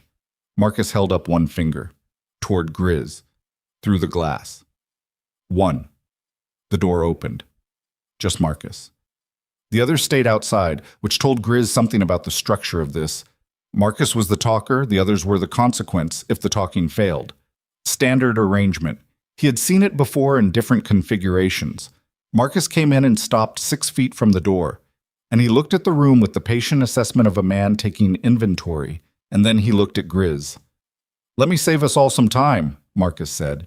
His voice was medium, unhurried, the voice of someone who has had this kind of conversation before and has learned that urgency is a disadvantage. "The children aren't here, that's fine. That's actually simpler." Grizz said nothing. "We don't want to be here," Marcus said. "We don't want any of this. This whole situation tonight is a loose end we're trying to clean up, and it became a loose end because Nathan made some very avoidable decisions." He paused. "Nathan is Nathan Pollock. You might know him as Dale." "I know who he is," Grizz said. Marcus nodded, like this was expected. "Then you also know what he was holding, and you know that what he was holding belongs to people who need it back. Not the money, the documentation." He paused. "The notebook." "I don't have it." "No, but you know where it is." Marcus looked at him steadily. "Look, I understand what you think this is. I understand you've decided to be heroes tonight. That's fine. People make that decision. Usually they make it once. He stopped. Let that land. I'm offering you a different outcome. One where you walk away from this with your club intact, your people intact, and nobody looking too hard at your operations or your history or the various ways your organization exists in that interesting legal gray area. The room was absolutely silent. Even the fluorescent lights seemed to have stopped their humming. The notebook, Marcus said again. That's all. Grizz looked at him the way he looked at things he was fully seeing. Not the surface, not the presentation, but the structure underneath it. Marcus was composed. Marcus was professional. Marcus was also, beneath the composed professional surface, doing the same calculation everyone did in rooms like this, assessing the size of the obstacle between him and what he needed, trying to determine the most efficient path through it. The notebook is with the deputy sheriff, Grizz said. Something moved in Marcus's face. Which deputy? The one you should have thought about before you redirected her CPS contact tonight. He paused. That move told us something.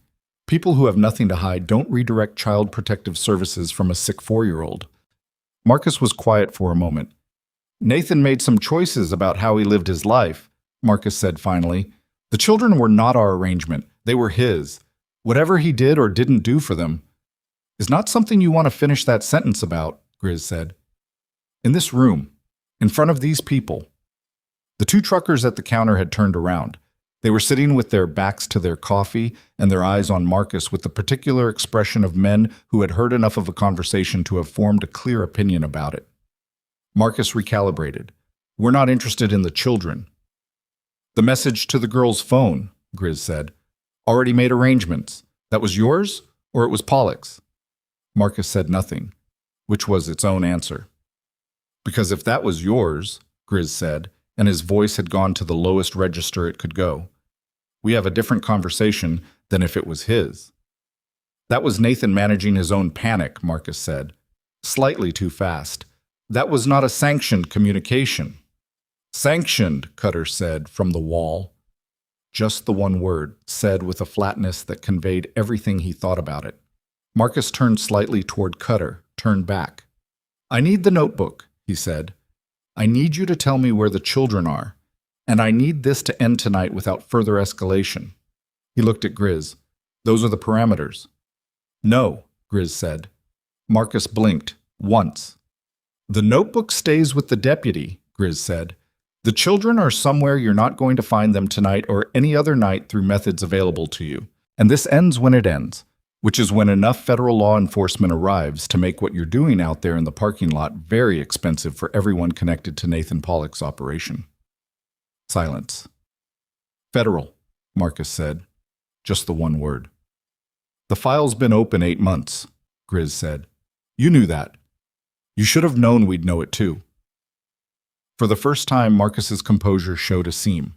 It was small, a tightening around the eyes, a fractional stillness that was different from his previous stillness. The difference between a man who is choosing calm and a man who is suddenly experiencing something that calm is having trouble covering. You're bluffing, Marcus said. Maybe, Grizz said, but you're going to stand here for the next 40 minutes finding out. He held Marcus's gaze, held it and held it and held it. The way you hold something that requires patience, that requires refusing to look away first, that requires being willing to exist in the discomfort of the stare for as long as it takes. Marcus looked away first. He turned and went back through the door. Grizz let out a breath he had not been aware of holding.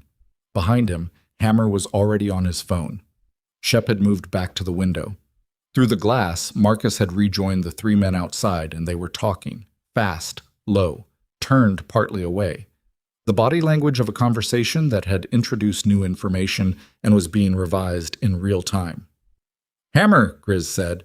Already on it. Texting Lena now. Tell her Marcus. Tell her compass tattoo. Tell her he referenced the FBI file specifically enough that he's either inside it or adjacent to it. Hammer was already texting. His thumbs moved with the controlled speed of a man who has sent important messages under worse conditions than this. Patch appeared at Grizz's shoulder. They're not leaving. I know. 3 vehicles. Service roads still covered if they decide to stop waiting. They're waiting because Marcus is still running the decision-making and Marcus thinks there's still a play here. Grizz watched the four men through the window. When he decides there isn't, the vehicles either leave or they don't. If they don't, then we need the road clear, Patch said. For the kids. Riley's an hour out. An hour's a long time. I know. The lights in the diner flickered. Once, twice. Came back. The storm outside had reached the portion of the night where it was deciding something about itself. The rain heavier than it had been, the wind coming in gusts now that shook the curtains even with the doors closed. Carl Briggs, near the register, said quietly, "My generator's out back. It'll run about 4 hours." Nobody had asked. He volunteered it. Grizz looked at him, and Carl Briggs did not look away, which was different from an hour ago when he had not been able to hold the gaze of a shaking 8-year-old girl. "Good to know," Grizz said. Darlene had made contact with the 911 dispatcher and was giving the address and the description. Vehicles on the service road, men in the parking lot, possible threat to the diner, in the careful, specific language of a woman who has realized that how you say something to a dispatcher matters as much as what you say. She described the vehicles. She described Marcus. She did not describe the Iron Ravens as anything other than customers. Outside, Marcus and his 3 men had gone very still. They were looking at something Grizz couldn't see, looking to their left toward the north end of the parking lot toward the county road. Grizz moved to the window. Headlights. Coming from the north. More than one set. Moving at speed. "Those ours?" Patch asked. Grizz's phone buzzed. He looked at it. The message was from a number he didn't have saved, which meant it had been passed through a chain. Someone gave it to someone who gave it to someone who now had his number. The message was 4 words. "Get low. We're close." "Not ours," Grizz said. Patch stiffened. "Then whose?" The first cruiser came into the lot with its lights going, and then the second, and then a third that was not a cruiser. It was a dark SUV, unmarked, the kind that certain agencies drove, and it came in fast and stopped hard at an angle that blocked the service road access, and doors were opening before it fully stopped. Marcus turned. For the first time, he moved quickly, spinning toward the service road, toward the vehicles, some kind of signal in the motion, and then he stopped, because the service road was already blocked too. A 4th vehicle, lights off until this exact moment, now blazing, positioned across the exit. Shep said quietly from the window, "Somebody made a call." Grizz was looking at his phone, at the 4 words, at the number he didn't have saved. "Lena," he said. "Yeah," Hammer said. "She had a contact, federal. She's been running this for longer than tonight." The realization of that arrived with a specific quality. Not surprising, not clean, something more complicated. Lena Barrett, who had stood in this diner and said, "I don't know who I can trust tonight," had known something more than she'd said, had been carrying a parallel thread through this entire night, had been making calls and decisions of her own while she was making the calls and decisions Grizz could see. He looked at the federal vehicles in the lot, at Marcus, now standing very still with his hands visible, and several people in dark jackets arranging themselves around him with the practiced efficiency of people who have done this before and intend to do it correctly. At the service road, blocked. At the 3 vehicles that had come from Dale's direction, now hemmed in, unable to move. Patch exhaled beside him, the exhale of a man letting something down from his shoulders. "It's over?" Patch said. "It's not over," Grizz said, "but this part of it is." His phone buzzed again. "Riley." He answered it. "We're at Millhaven," Riley said. "Doc's with the doctor. Owen's being seen right now." A pause, and in the pause, the sound of something that might have been an 8-year-old girl talking to her brother in a warm room somewhere. "She won't leave the room while they check him. Doc's staying with her." Grizz stood at the window of the diner and watched the federal agents work the parking lot in the rain and felt the tension in his body. The hours of it, the accumulated architecture of it, begin its slow release, the way structures release after stress, incrementally, fiber by fiber. "Tell her Owen's going to be okay," he said into the phone. "I did," Riley said. "She said she knows." He put the phone in his pocket. Outside, Marcus was being walked to one of the dark SUVs with his hands behind his back, and the expression of a man who had miscalculated something fundamental and was only now arriving at the full understanding of how far back the miscalculation went. The three vehicles on the service road were being approached by figures in dark jackets. The rain came down on all of it without preference or judgment. Darlene appeared beside Grizz with 2 cups of coffee. She held one out. He took it. "Is it done?" she asked. He looked at the window, at the lot, at the blocked road, at the place where Marcus had stood when he came in and made his proposition in the language of someone who expected to be negotiated with. "The part that happens tonight," he said. "Yes." She nodded, looked out the window herself for a moment. "That little girl," she said. Not a question. Just the words set down between them. "She's safe," he said. "She's with her brother." Darlene made a small sound, picked up her own coffee, went back to the counter. Patch sat down on a stool. Hammer lowered himself into a chair. Shep uncrossed his arms for the first time in an hour. Cutter went to the window and stood there watching the lot with his coffee, and his expression was the expression of a man who has come through something and is taking stock of what it cost. The diner breathed. The storm outside continued its argument with the county road and the chain-link fence and the Pepsi sign, but the argument had less conviction now, the way storms sometimes lose conviction after they've made their point. The fluorescent lights hummed steadily. The coffee on the burner had been going since noon. Grizz's phone buzzed. Unknown number. He answered, a voice he didn't recognize, male, controlled. The voice of someone calling from a vehicle, some road noise behind it. "Mr. Mercer?" He said nothing. "My name isn't important tonight. What's important is that you understand something." A pause. The road noise, the rain. Nathan Pollock is one thread. The network he was part of has other threads. Some of those threads run through people who are going to want to understand what happened tonight, and they're going to want to understand it through conversations rather than the kind of activity you saw in that parking lot. Grizz's jaw tightened. "Is that a threat?" "It's a geography lesson," the voice said. "You put 2 children somewhere tonight. That somewhere has an address. Addresses are findable by people with the right motivation and the right resources." Another pause. "I'm not one of those people, but I know who they are. And I'm calling you because the man you know as Dale Whitmore kept records that include your organization in ways you are probably not aware of yet. And those records are going to create a period of significant interest in your activities from multiple directions." The diner. The rain. Grizz's hand on the phone, tighter than he meant it to be. "What do you want?" he said. "Nothing from you tonight," the voice said. "I want you to understand that tonight is not the end of anything. It's the beginning of a longer situation, and the children at the center of it are not safe because the parking lot is clear. They're safe for tonight. That's a different thing." The line went dead. Grizz stood in the middle of the diner with the dead phone in his hand and let the silence of it expand through him.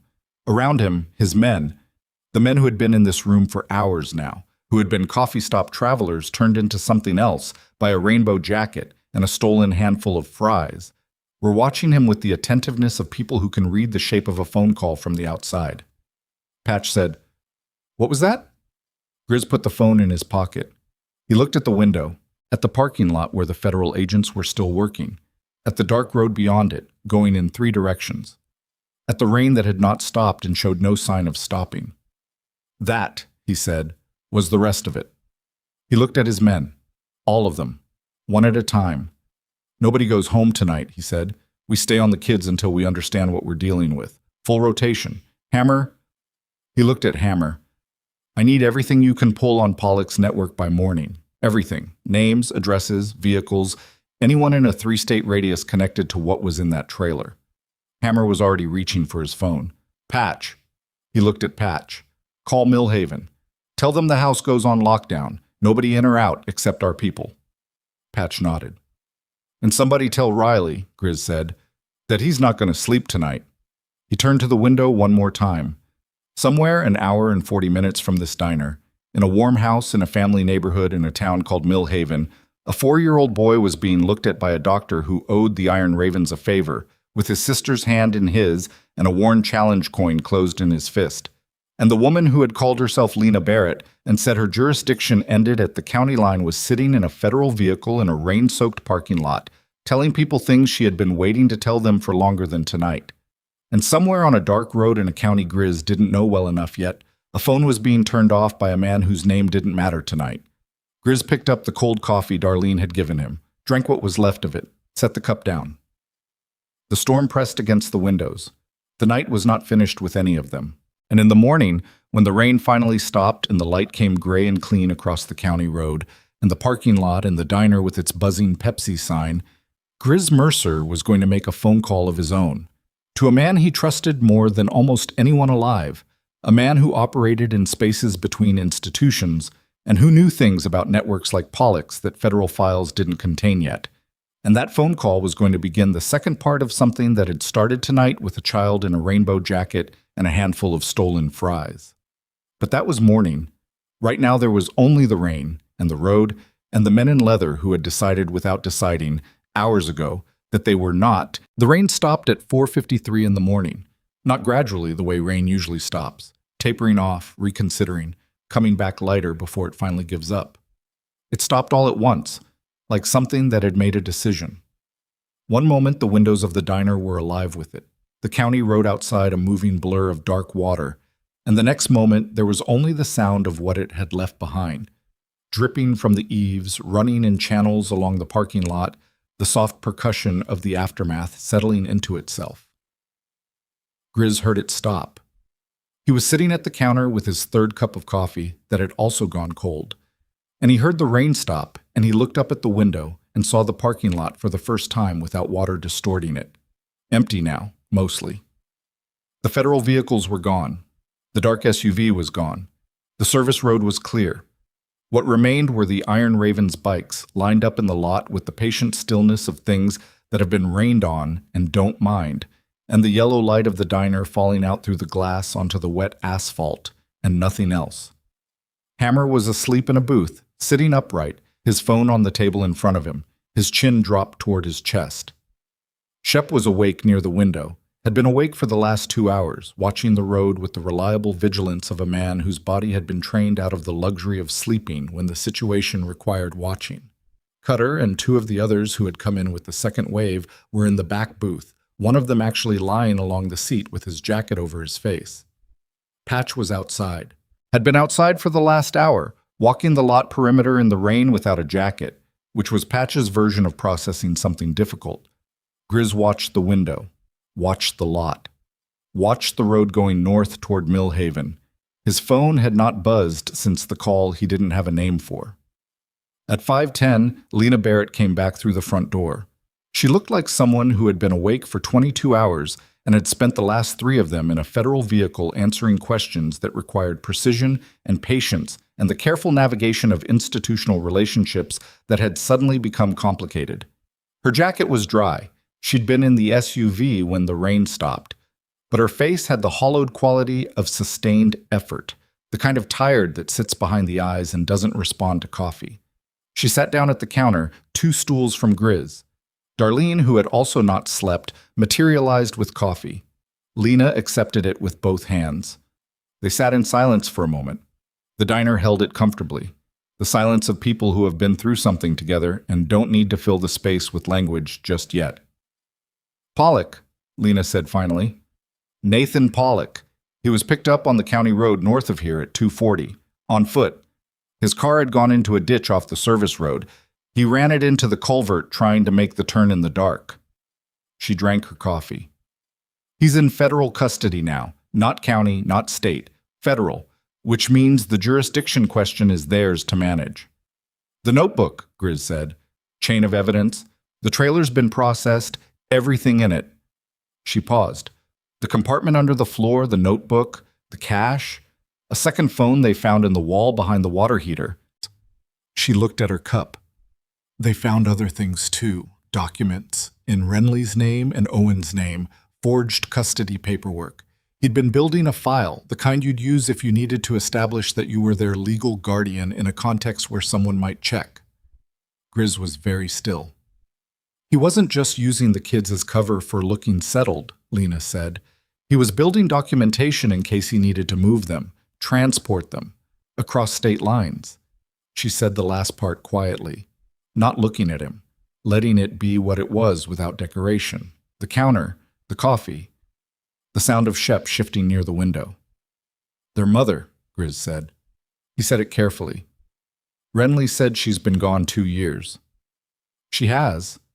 Lena's voice shifted slightly, the tone of someone delivering information that they have already processed and are now presenting from the other side of that processing. Her name was Claire Cross. She died in a single car accident on a state highway 26 months ago. She paused. The accident is in the file. The investigators at the time ruled it consistent with road conditions. Another pause. The federal agents tonight found documentation in Pollock's materials suggesting the accident may have been encouraged. The word encouraged. The specific, terrible precision of that word, chosen because the alternative words were more explicit than she was willing to be in this moment, in this diner, in what was left of this night. Grizz set down his coffee cup. Does Renly know? He asked. About her mother? She knows she's gone. She knows the accident. Lena looked at him. The rest of it is going to need to be handled by the right people at the right time, in the right way. She's 8. That's not tonight's conversation. He nodded. The federal agents are going to want to talk to her, Lena said. Not tonight, not tomorrow probably, but eventually. She may have seen or heard things in that trailer that are evidential. They'll need to approach her through proper child interview protocols, with advocates, in a controlled setting. I know, Grizz said. I'm telling you because I need to know she'll be available for that. That wherever she is, she'll be available, he said, when the time is right and the people are right and it's done properly. He met Lena's eyes. You have my word. She looked at him for a moment. Then she nodded. The man who called you, she said. He looked at her. After the lot cleared, the unknown number. She held his gaze. I know about that call. I know who made it, and I know what he said to you. You should know that the person who made it is not a threat to those children. He's a different kind of problem, but not that kind. She paused. He was warning you because he has his own reasons for wanting Pollock's network dismantled, and those reasons have nothing to do with the children specifically. But the warning was real. There are people connected to Pollock who are not going to be in federal custody tonight, and those people are going to understand that the accounting records are gone, and some of them are going to want to understand what that means for their exposure. I figured, Grizz said. The federal agents are going to move on the larger network in the next 72 hours. They've been waiting for the accounting documentation for 8 months. Now they have it. She drank her coffee. After that, the people who might have motivation to look for loose ends are going to be significantly occupied with their own situations. 72 hours, Grizz said. Give or take. He thought about this. Thought about Mill Haven, about the house on the quiet street, about Riley sitting awake somewhere in it and Doc monitoring Owen's temperature and Renly. Renly watching whatever door was in front of her with those eyes that were always calculating exits.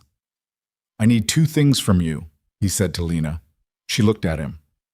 The children's status? Legally. Right now they have no guardian in custody who has legitimate claim to them. CPS is going to move on that. Already moving, she said. Sarah Henning, the worker who was redirected tonight. She's been briefed. She's the lead on the case. She's someone I trust. The children will go into protective custody formally, which creates a legal framework that actually protects them. She paused. It also opens the question of permanent placement. That's the second thing, Grizz said. Lena looked at him steadily. There's a woman in the Iron Ravens network, he said. Not a member, a family member. Her name is June Mercer. She's my sister. She's licensed foster in the state for the last 4 years. Clean record, stable home. She's been cleared for sibling placements. Lena was quiet for a moment. You already called her, she said. It wasn't a question. At 2 a.m, he said. She said yes before I finished asking. Lena looked at him for a long time, the kind of looking that assesses not just the surface of what someone is saying, but the layers underneath it. The history of a decision, the cost of it, the thing that motivated it beyond the practical. That's going to take time to process, she said. The placement, it's not immediate. I know. The children will be in Sarah's care in the interim. That's proper and it's safe. I know, he said again. And Grizz. She said his name the way she said it, without the weight other people put on it, without any particular emphasis, just the name. The placement, if it goes through, it's Foster, it's a process. There are reviews and assessments, and I know how it works, he said quietly. I was in it. When I was 9, after my father. He said this without drama, without any particular bid for sympathy, just the fact, placed down the way he placed all facts, precisely where it needed to be. I know how it works. I also know the difference between someone who gets licensed because they care about what happens to kids and someone who does it for other reasons. June is the first kind. Lena held his gaze. Then she nodded, once, and picked up her phone.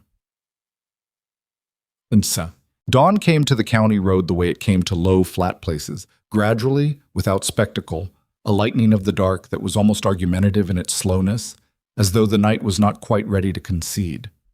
The Pepsi sign had finally stopped buzzing sometime around 5, and now it just glowed steadily, its reflection in the wet lot slightly softer than it had been in the dark, slightly less desperate looking. Patch came back inside at 6:15. He was damp and cold, and he smelled of morning air and cigarette smoke, and he sat down beside Grizz without a word and accepted the coffee Darlene poured him with a nod that said everything a nod needed to say about gratitude when you're too tired for language. They sat together at the counter and drank coffee in the particular silence of men who have known each other long enough that silence is a form of conversation. After a while, Patch said, "The kids." "Safe," Grizz said. "Owen's fever broke. Riley says he's been asking for cereal." Something moved in Patch's face. The scar along his jaw shifted with it. "Kids are incredible," he said. "Not philosophically, just observationally. The way you say something when you're confronted with evidence that the world is occasionally better than your experience of it." "Yeah," Grizz said. "The girl. She's with him. She hasn't slept." "She'll sleep when she believes it's over," Patch said. "Maybe." "I didn't sleep for 4 days after Kandahar," Patch said. "Couldn't, not because I was scared, because I didn't trust it yet. Didn't trust that the quiet was real." He drank his coffee. "Takes time to trust the quiet." Grizz looked at him. "She'll get there," Patch said. "She's got more in her than most people twice her age." He paused. "She needs time, and she needs somebody to stay. That's all it takes, usually. Time and somebody who stays." Grizz said nothing. He thought about June, about the house in Millhaven that was warm, about a child who had walked a mile in the rain with stolen fries in her pocket and had not once, in the entire night that followed, asked for anything for herself, only for her brother, only for the safety of someone smaller than herself. He thought about what it cost to be that at 8 years old, what it would take to put that down.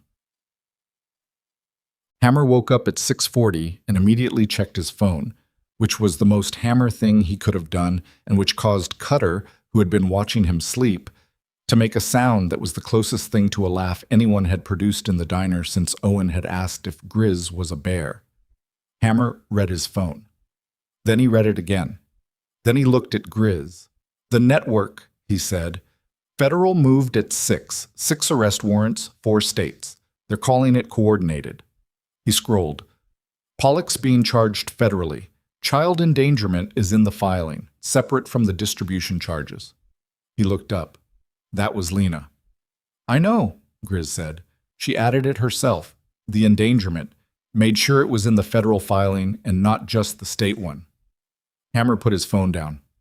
"She's good people." "Yeah," Grizz said. "She is." The diner had begun to feel like a different place in the growing light. The night quality of it, the particular atmospheric pressure of a space where difficult things had happened, was lifting with the dark, being replaced by something more ordinary.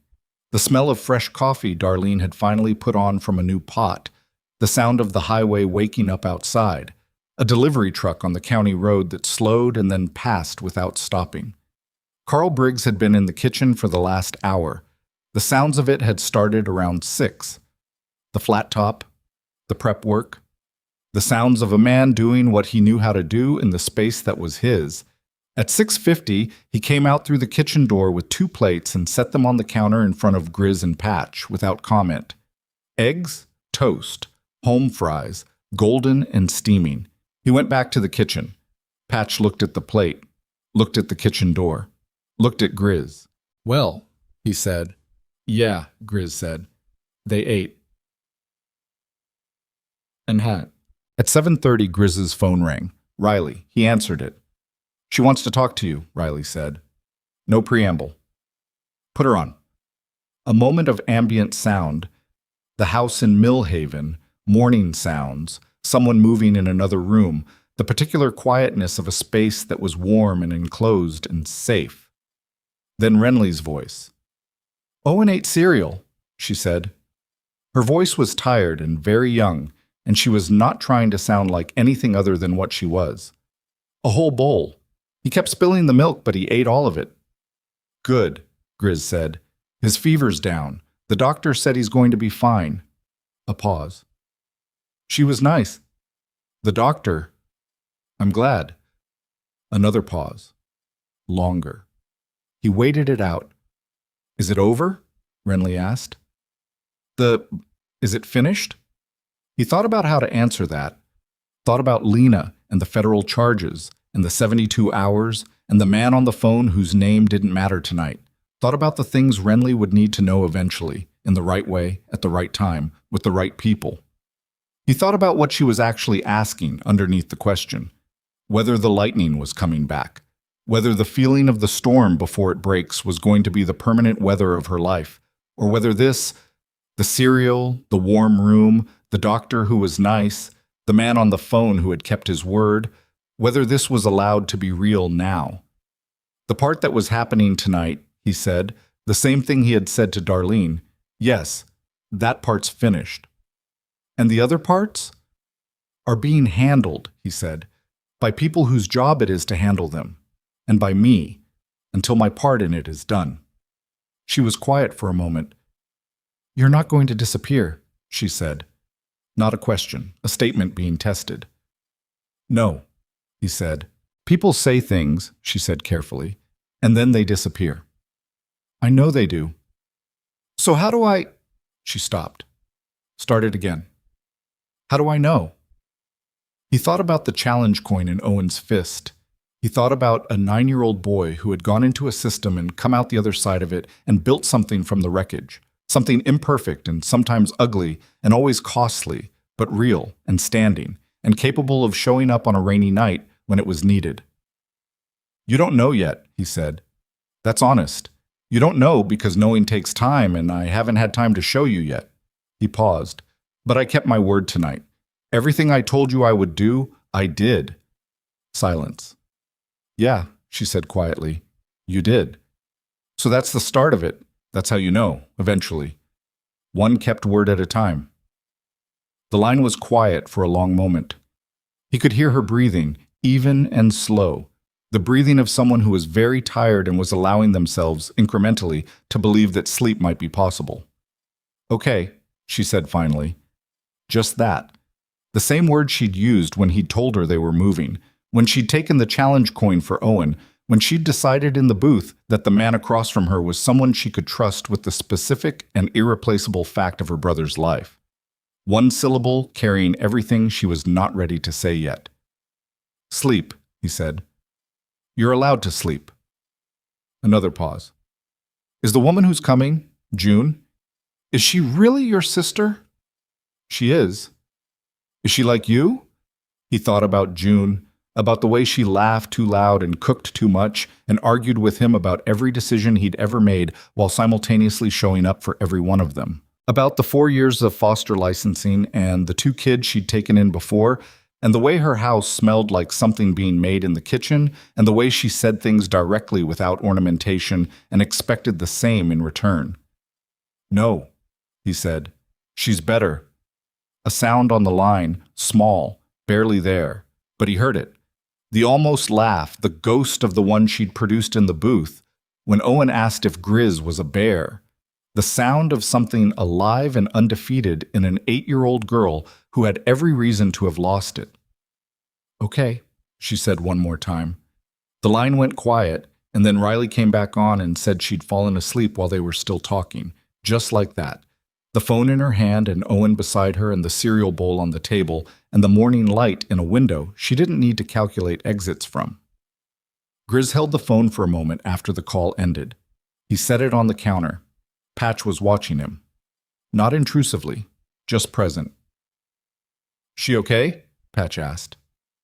"She will be," Grizz said. Outside, the sun had cleared the tree line to the east and was coming across the county road and the parking lot in long, level strips of early light, the kind that makes wet asphalt look almost beautiful, that finds the chrome on the Harleys and turns it bright.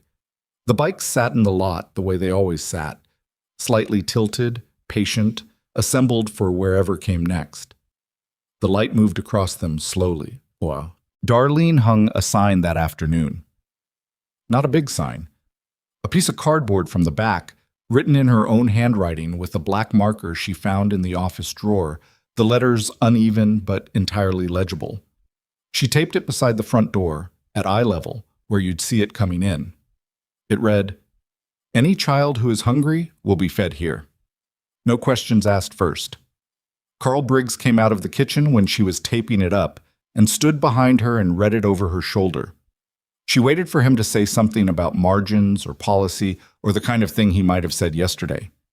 He went back to the kitchen. 20 minutes later, he came back out with a second piece of cardboard and a marker, and he wrote something on it and taped it below hers. It read, "This has always been the rule. We just forgot to write it down." Darlene looked at him. He shrugged. "Go finish the coffee," he said. "We open in 10 minutes. She finished the coffee. Grizz left the diner at 8 o'clock. He stood in the parking lot for a moment in the early light and looked at the building, the brick, the curtains, the color of old mustard, the Pepsi sign dark now in the daylight, the two pieces of cardboard in the window beside the door. He looked at the fence line where the gap in the chain link had been, where Marcus and his men had stood in the dark. He looked at the service road, empty and ordinary in the morning, just a gravel track going nowhere remarkable. He looked at all of it, and then he turned away from it. Patch was already on his bike. The others were mounting up, the sounds of it filling the lot, engines turning over, the particular music of Harleys in the morning, the deep and settled rumble of machines that have been rained on and have no objection to what comes next. The sound moved through Grizz's chest, the way it always moved through his chest, grounding, familiar, the specific frequency of the thing he had built his life around and which had never, in 15 years, failed to feel like home. He swung onto his bike. Hammer pulled up beside him. "Millhaven?" "Millhaven," Grizz said. "June know we're coming?" "June's been cooking since 6. Hammer nodded with the expression of a man for whom this information constitutes complete reassurance. Grizz sat for a moment with the engine idling under him and his hands on the grips and the morning light coming in from the east across everything, finding the chrome, finding the wet road, finding the two signs in the diner window, and the lot he was about to leave, and the county road going north. He thought about a notebook under a floorboard, about a man who had used 2 children as cover and as currency and had calculated over months and years that they were manageable variables in his equation. He thought about Claire Cross, who had driven a highway 26 months ago and had not arrived at the other end of it. He thought about what Renly had carried since then, not just the practical weight of it, the hunger and the cold, and the responsibility for Owen, but the other weight, the one that doesn't show in photographs. The weight of being a child who has understood too early that the world contains people who will use you if you let them, and systems that will lose you if you're not loud enough. He thought about the word encouraged. He thought about Renly's voice on the phone, asking if it was over, about the almost laugh, about the one word she kept returning to. Okay. He put the bike in gear. The Iron Ravens left the parking lot the same way they'd arrived. In sequence, without hurry, one after another, pulling onto the county road and heading north in the morning light. From inside the diner, Darlene watched them go with her coffee in both hands. Carl stood at the window beside her. The 2 truckers who had stayed through the whole night watched from their stools, and one of them lifted his cup in a brief, uncomplicated gesture toward the retreating engines. The sound faded up the road. The diner went quiet. The morning settled into itself.